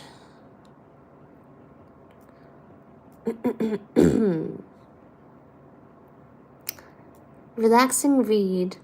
Did you like it, Adam?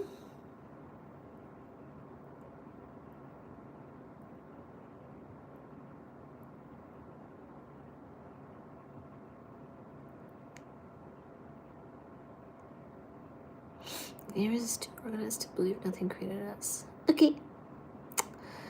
Thank you for joining, everybody. Ooh, we almost have 90 likes. Can we get 90 likes?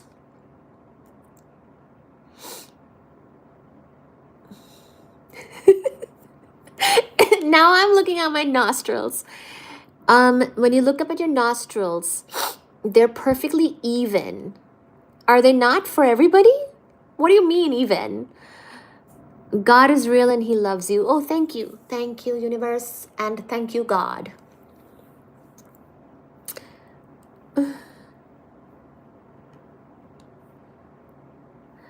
You're very pretty. Aw, thank you, Ling Ji.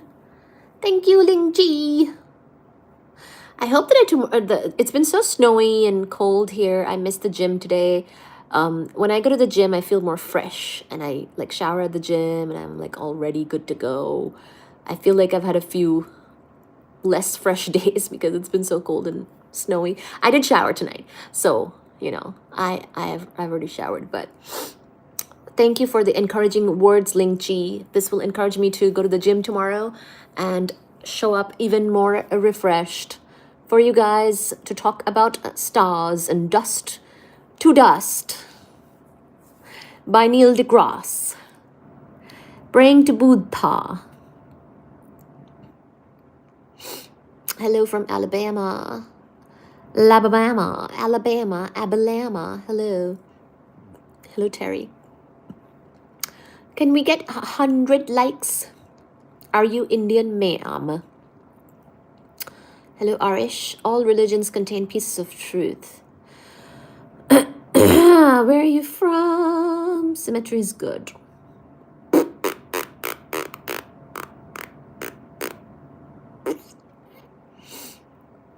My favorite part was learning about the color variations and temperatures. Really? Did you find that interesting? I thought you might. We don't really often talk about those types of things, right? Which are very relevant to astronomy, but sometimes it's sort of like not so difficult of a detail to really understand. And I think that was valuable.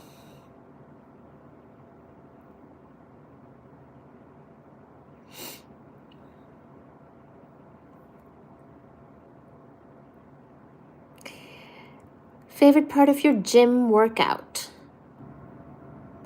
What? Oh, you were playing Whack-A-Mole. Thank you so much, mods. That's right. I forget to thank you, but thank you so much, everybody. And thank you so much, all of the mods, for your dedication and contributions. Since you asked nicely, I'll like and stuff. Thank you, Lord Byron. Lord Byron. Next time, Byron, I will read a poem for you. I like Byron. I like the poets of that generation, of that, well, around there. When you finish, okay. We are more than stardust? Right, because we are nebula dust. No, actually, we are stardust that has become a nebula, then became a... You get it. You get it. Apparently, I'm Jordanian. I am Spanish, Middle Eastern, complicated, white,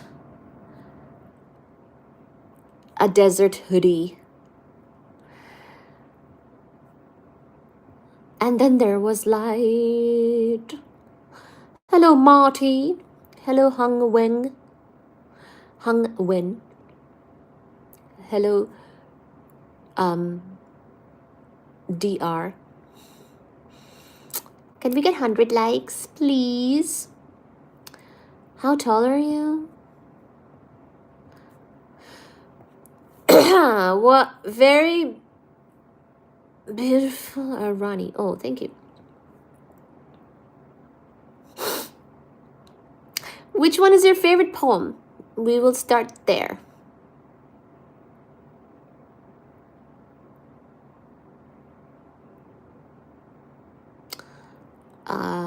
Okay. What's your favorite subject? Is it not obvious? My favorite subject is, of course, astrophysics, physics, cosmology, and astronomy.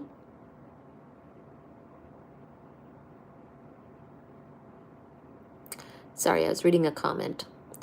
Hello, Wrap up. Na.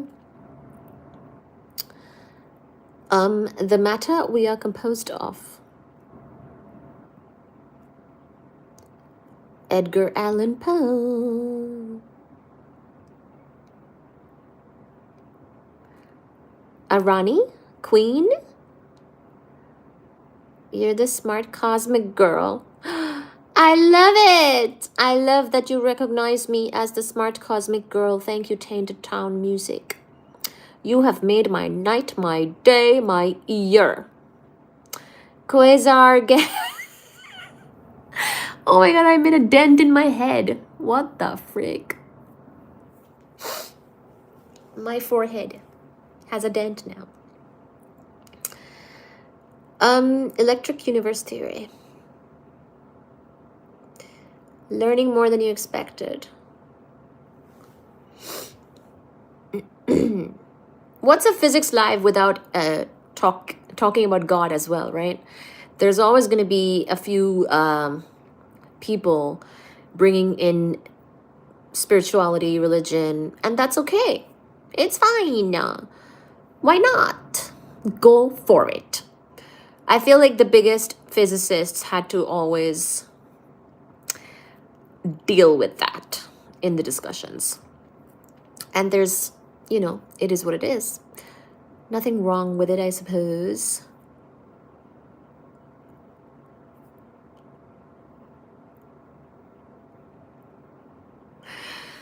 For some reason, when you start reading the chat, starts turning into Planet of the Apes. But then when you stop and engage, it seems to clear up. Your gaze cleans it. The Ronnie gaze. I'm Quasar Gal. I'm gonna say I'm the Quasar Gal. I'm so happy that somebody said that I'm the cosmic girl. Philosophy's better. Third eye. Oh, this is my third. The dent I made is my third eye. Poem called She Walks in Beauty. She walks in beauty. Okay, I will try to. I'll remember that. She walks in a beauty. Seeking is the important thing.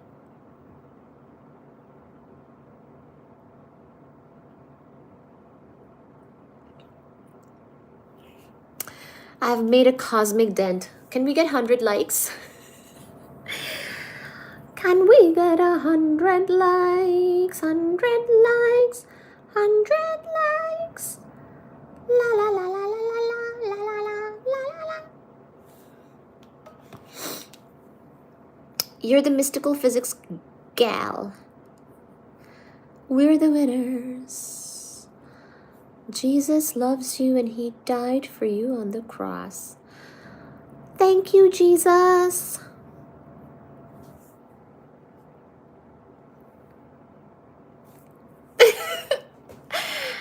I say thank you to all the gods.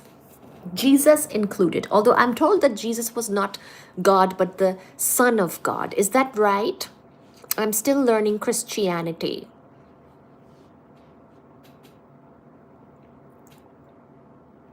I have a lot of Christian friends, but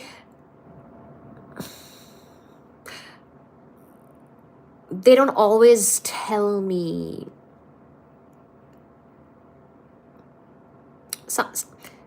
As in, some of them were raised Christian, and now they're trying to forget it.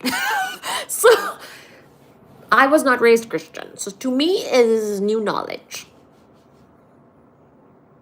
Son of God. So was he adopted by God? As in, God decided that he's special? Because he was birthed by a human, right? Mary. It's Christmas time. We can talk about Mary and Jesus.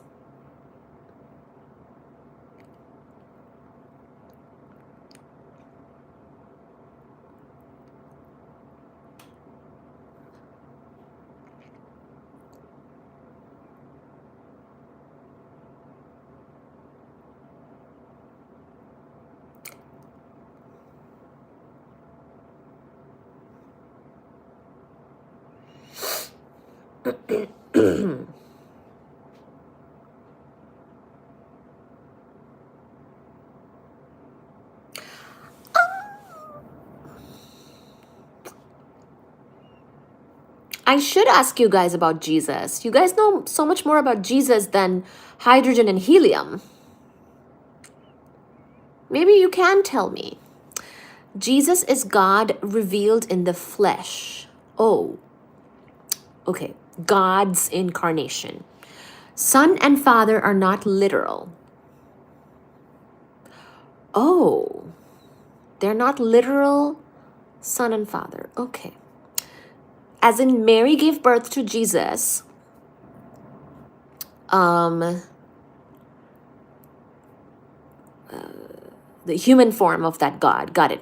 Jesus says before Abraham was, I am, which is what God says to Moses in Exodus.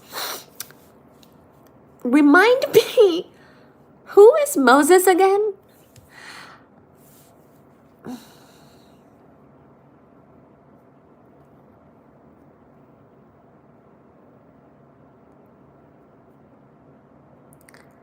God in human form. Okay.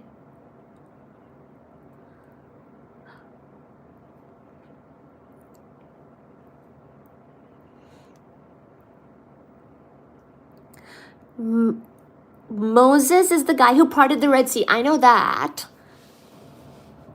But what's his relationship with Jesus?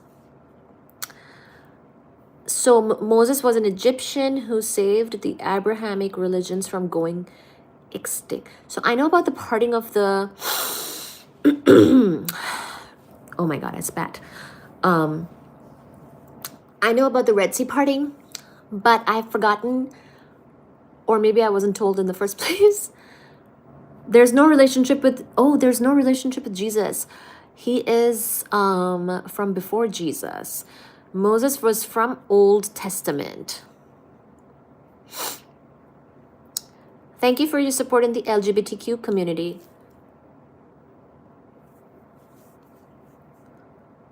That's okay. We can keep that comment. Thank you for your support in the LGBTQ community. I like that. Thank you.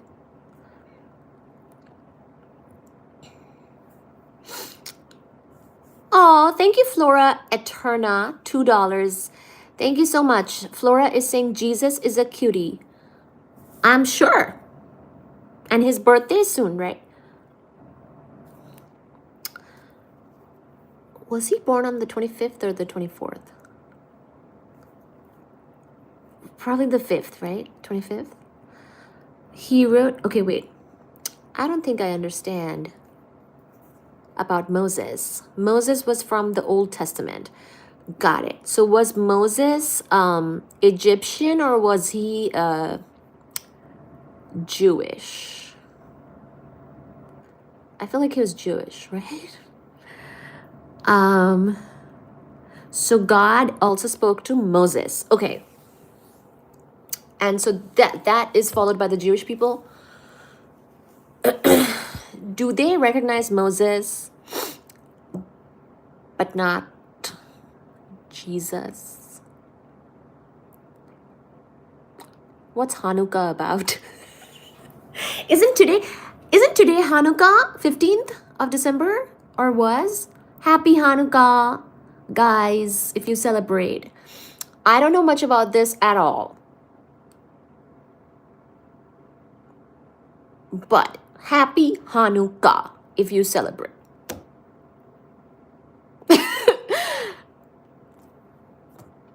Indeed.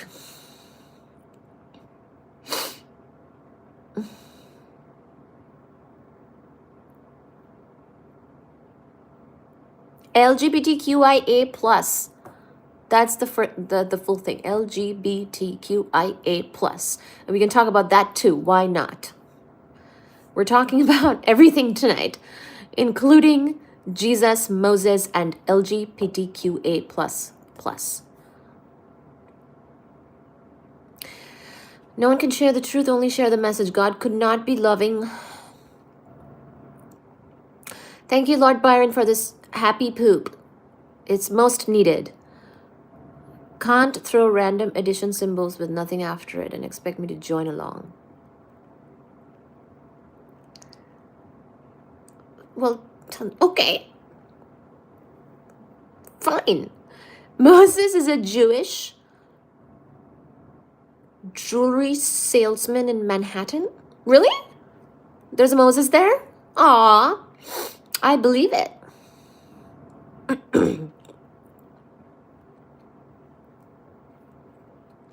Moses was a prophet who spoke to God. Oh. Can we get 100 likes, by the way? If God spoke to people, is it possible that some would know the truth even today? Shalom. Hanukkah is about the Passover. What's the Passover?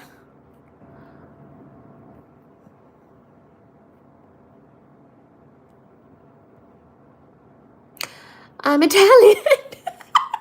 If you're Italian, oh yeah, Italian is meaning like Italy is like a Catholic country. You celebrate Labor Day and 4th of July. As in, are you American, you mean?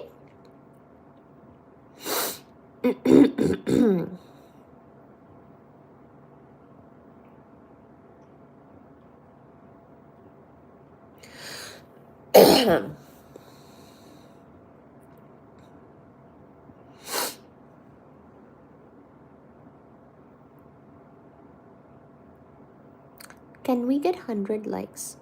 Half Italian. Good job. I love Italian food. Mormons? Oh boy. Let's do Mormons tomorrow after my physics lecture. Tomorrow we're gonna continue with the stars. And towards the end, when it's time to discuss God, we can bring in Mormons. Not tonight. This is already too much for me. I don't even know what Passover is. I'm from the north. Of what? As in the northern states of the United States? As in like Vermont? You look really small. I was born here, but my family was born in different places in Italy. Oh, good. I grew up in a very Indian neighborhood in Queens. Aw, I've been. Queens does have a lot of, actually Queens has a lot of Bengali food restaurants. I've been to Queens. So I'm Bengali from India, like the Bengal part of India. So Queens is like going home for me. Mormons reject the Trinity, which is essential for salvation. No more Mormons. I can't handle the Mormons tonight. That's another whole situation. So let's just do what is Passover for my own knowledge. I don't know what that is. Moses was Egyptian Did Egyptian... He was in Egypt. Hey Google, where was Moses? According to Wikipedia, the free encyclopedia, after killing an Egyptian slave master who was beating a Hebrew, Moses fled across the Red Sea to Midian, where he encountered the angel of the Lord, speaking to him from within a burning bush on Mount Horeb. God sent Moses back to Egypt to demand the release of the Israelites from slavery.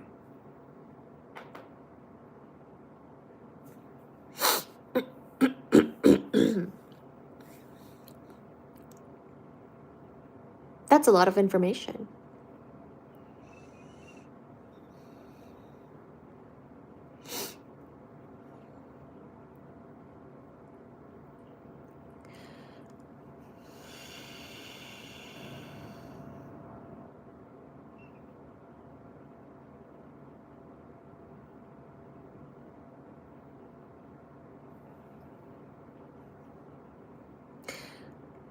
That's a lot.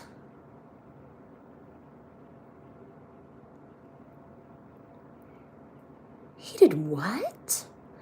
Moses was a Hebrew orphan adopted by an Egyptian. You have some beautiful hair. Oh, thank you. You're very pretty. Thank you, Empathic Veteran. I love that username.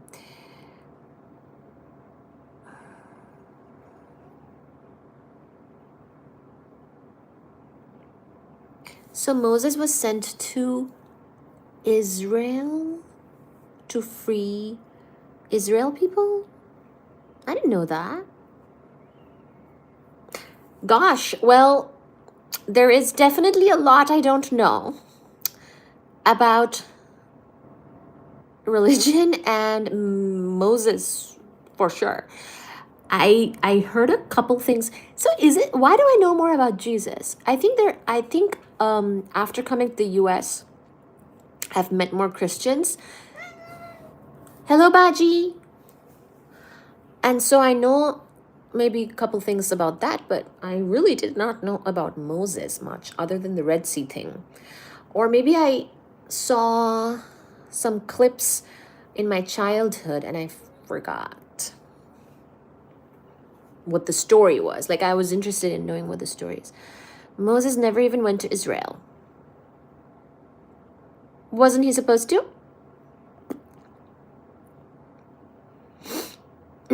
Ask Google about the Passover. I'm scared to. Hello, Superman. I'm scared to ask Google about the Passover. I mean, I got too much about Moses.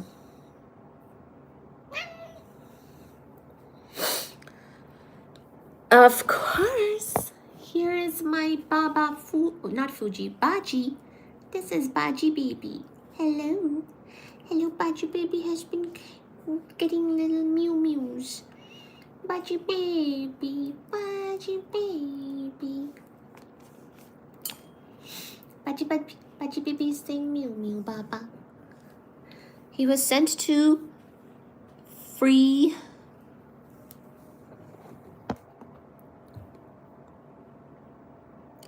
the Hebrew people from the Egyptian people. Yes, he did go to Israel. Oh, they were actually lost in Israel for 40 years.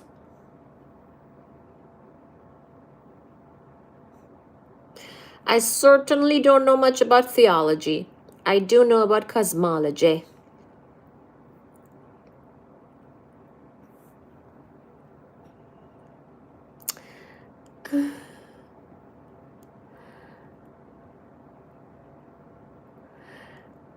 Thank you, Tanya.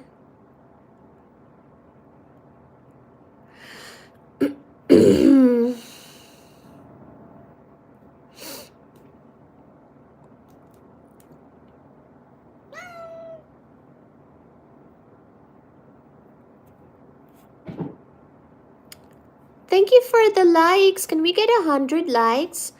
An Egyptian queen found him floating in a river and they raised him as her own.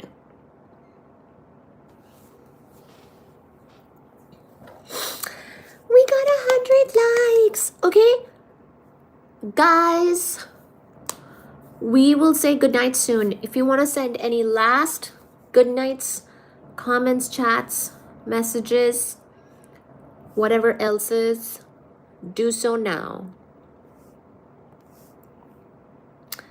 Shalom.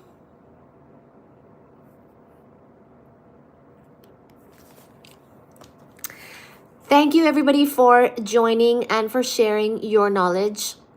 It's always a pleasure to talk to you about physics, cosmology, astronomy, astrophysics, all these topics that I have studied and always love to share with you.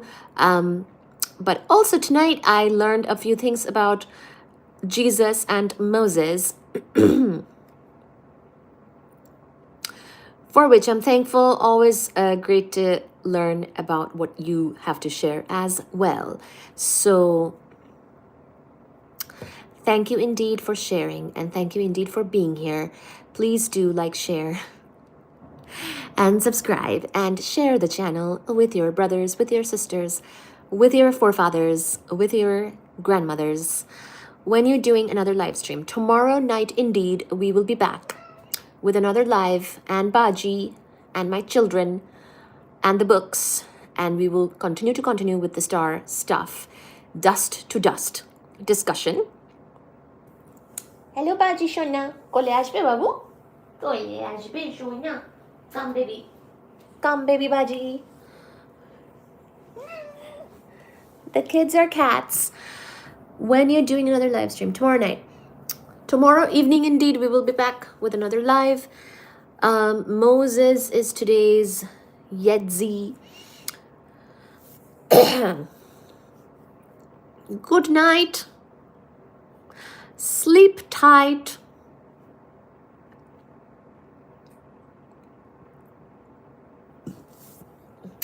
Actually, let me start the dishes. You guys can chit-chat for a little bit longer, and then I'll turn the live off.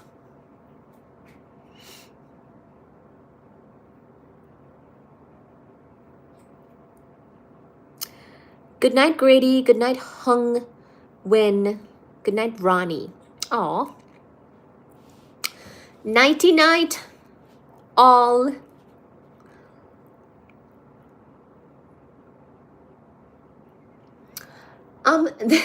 They're pretty much done, and in the dishwasher I just have to turn it on, so you can hear me do that. How about that?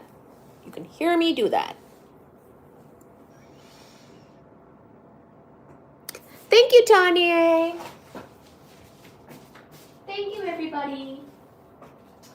I appreciate you so very much.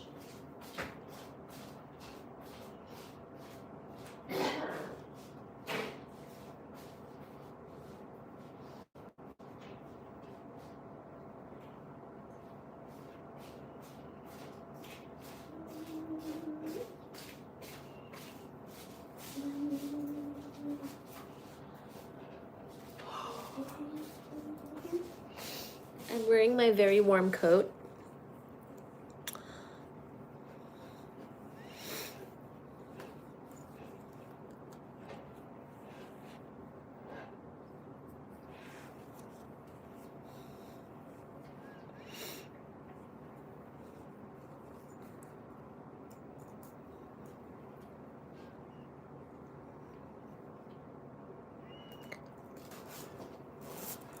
Yes, I'm cold. For the few minutes that I'm gonna be down here, I'm gonna put my coat on.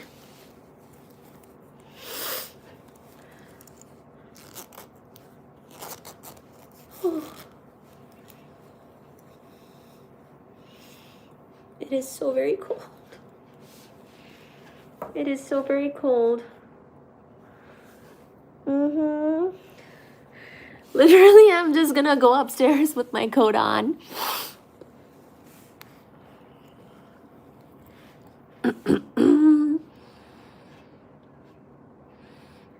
Don't let the bed bugs bite. Thank you. Good night, guys. La la la la la la la la. Is being emo a bad thing? Being emotional? No. Only God knows our true intentions. Like where there is no one hating. It's a positive channel. Aw, thank you. Thank you for joining. You should like, subscribe. You should become a member. You should come back when I go live again. It'll be great to see you again.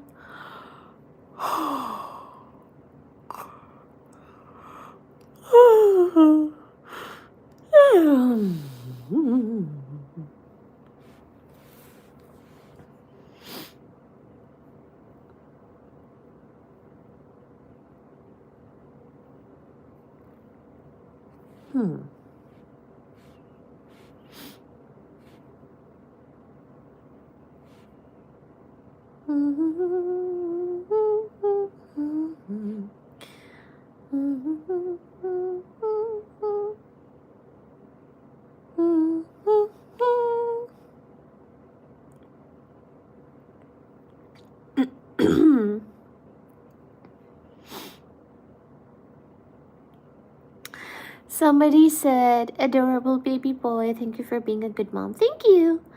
Whoever said that. MJ Ricky Riot to my short video today. My short video tonight.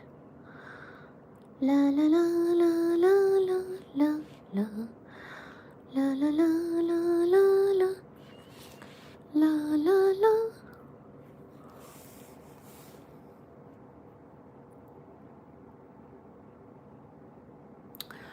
Black isn't a color. I like that. What does that mean? Hokey pokey. What does that mean?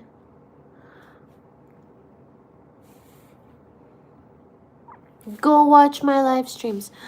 Go to my channel under the live tab and you can play many, many live episodes. Keep playing them. Listen to them in the background while you sleep. They're like ASMR.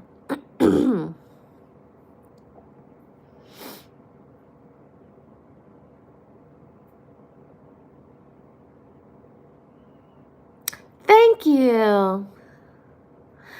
Thank you, Tanya. Thank you, Hung Wine. I believe you can make it big on YouTube. Thank you so much. Hello, Nathan Bell. Good night, guys.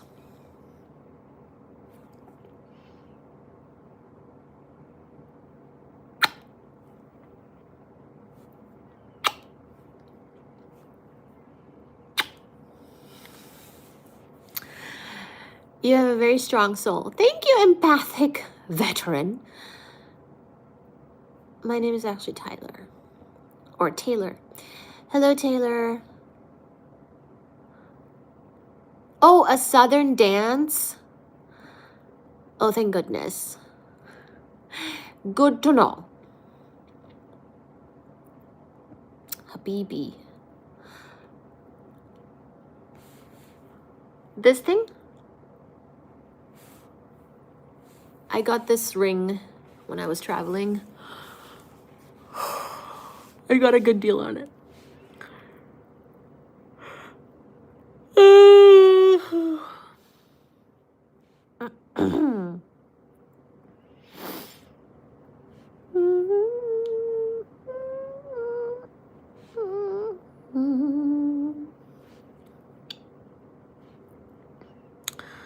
You know what? I will leave you with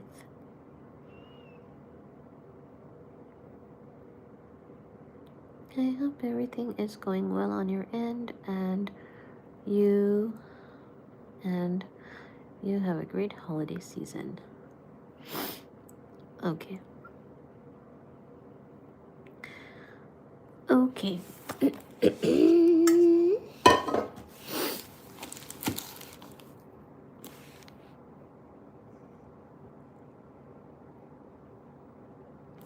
No. This was just like not that much. I got it in the Caribbean islands. when I was visiting, and I got a great deal on it. Like, very cheap. Nothing in the thousands, much less.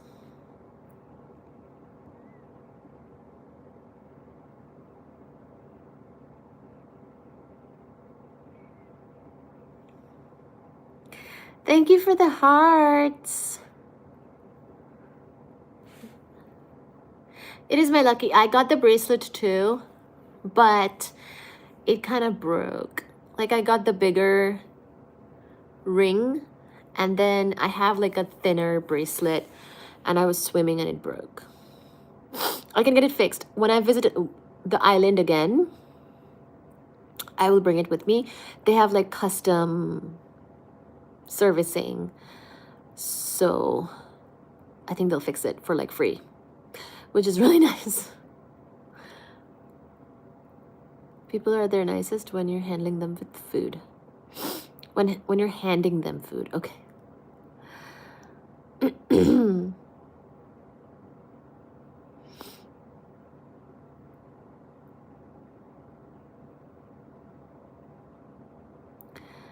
Is real Jason. Aw.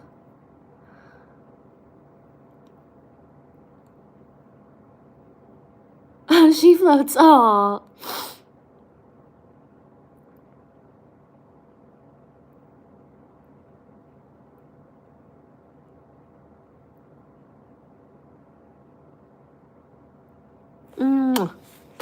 You guys chat. And here's that book. Let me start the dishwasher.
I have been to San Francisco. I can see your comments on my phone. I have.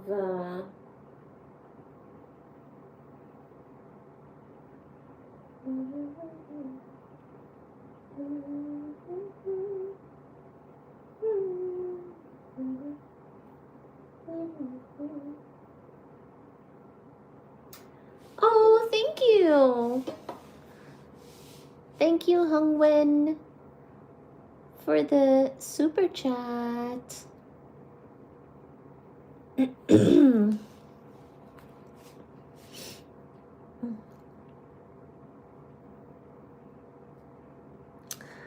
Thank you, Hongwen916, did a super chat. Thank you so much. Thank you for the 5. And I love that you said Ronnie and a nostril.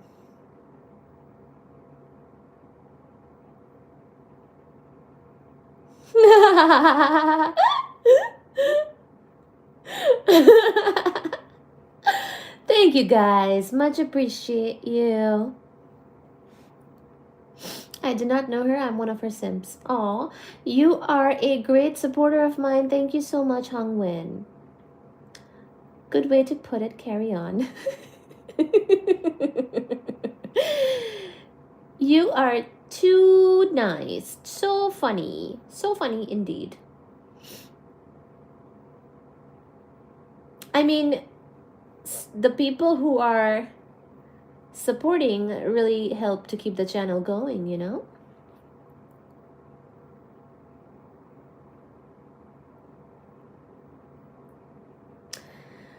I just watched all her videos and shorts and learned about her, almost like a Taylor Swift fan, but a Ronnie fan. Aww. Actually, I'm not sure what you mean by that. What do you mean Ronnie fan? Ronnie means queen.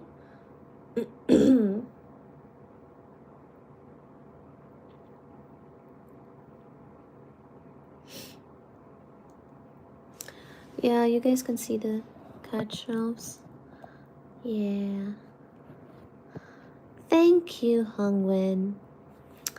Without the support, it's kind of hard to keep up with the channel. It's very encouraging to get all your supports.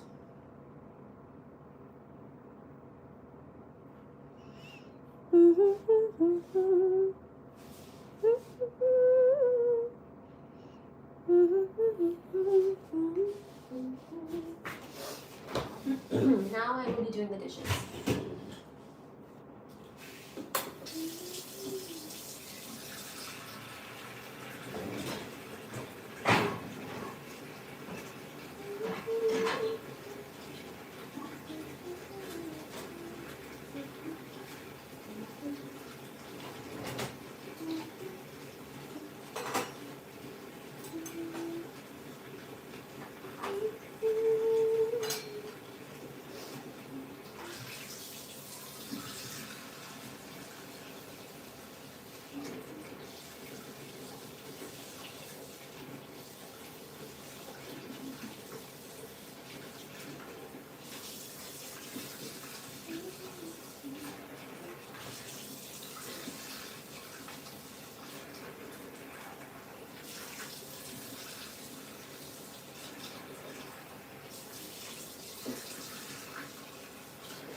I love that you guys are still talking.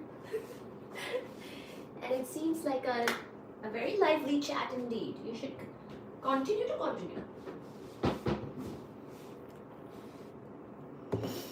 Continue to continue.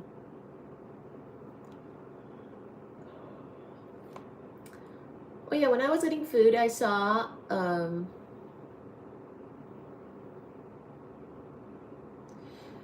there was a game. So who is this girl? What does she do?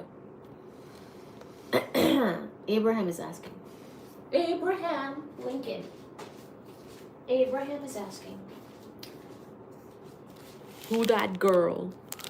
Who that girl? Who that girl and what does she do? Who that?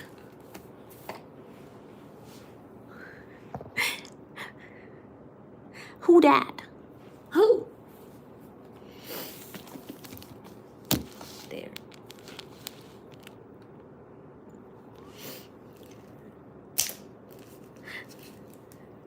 There's more books.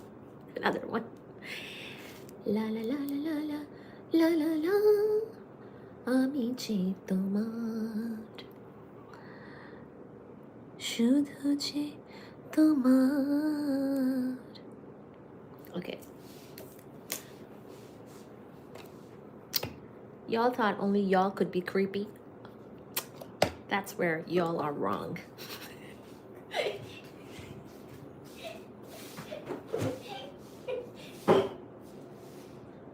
Fuji Bablu. Fuji. Fuji Shona.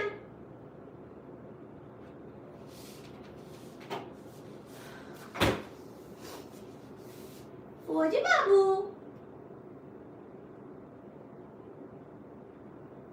Fuji. Fuji. Come have your food, baby. Fuji Baba.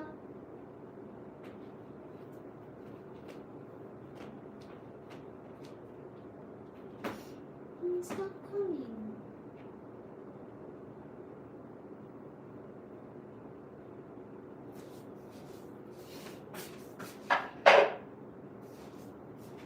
To make some noises.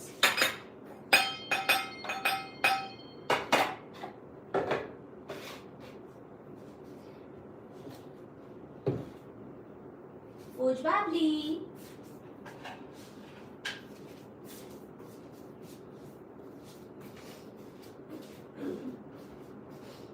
Fuji. Fuji.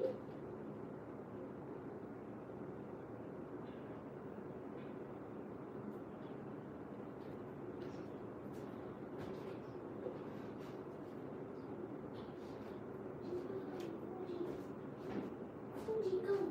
Fuji. Fuji. Come, Fuji Shona. Hey now, don't eat the cow. It's okay now, Shona. Okay now, Babu. Okay now, Shona. Baji. No Baji. Shona, okay now. Babu. Okay now, Shona. Okay now, Babu. Okay now, Babu. तुम जब छोटे बाबू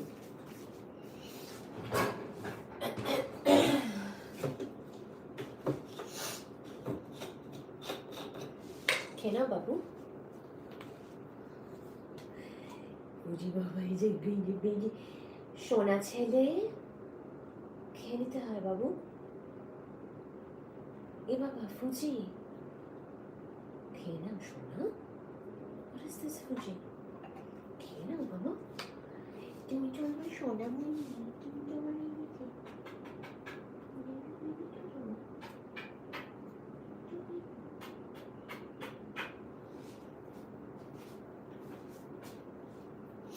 খেয়ে নাও সোনা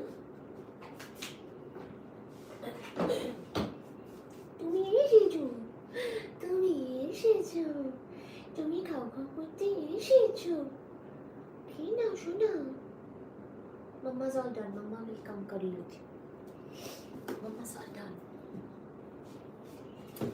Mama is all done.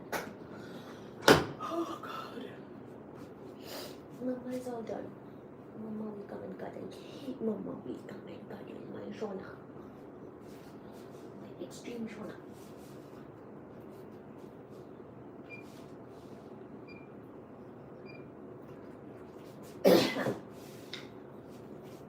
Mama is stacking the dishes. তুমি তোমার লাস্টটা খেয়ে নাও বাবু। এ কি কথা? সে কি কথা? খেয়ে নাও শোনা। Baji, don't attack Suji. Don't you dare.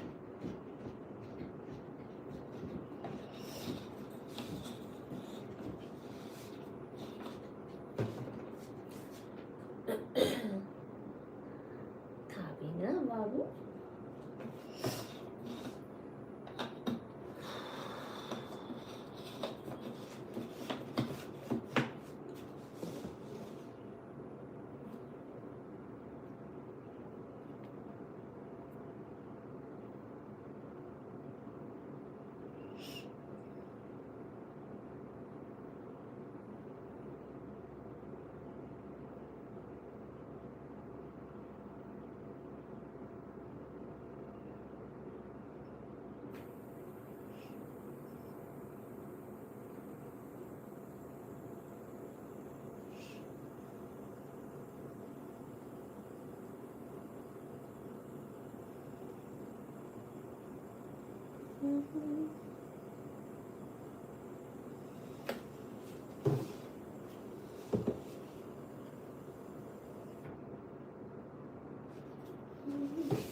Adam, remind me to respond to your email tomorrow.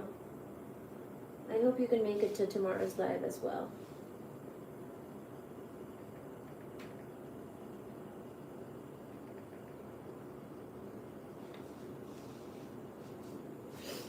Okay. La la la la la la la la la la la la la. Thank you for reaching out, by the way. I like your ideas. We should definitely talk about that.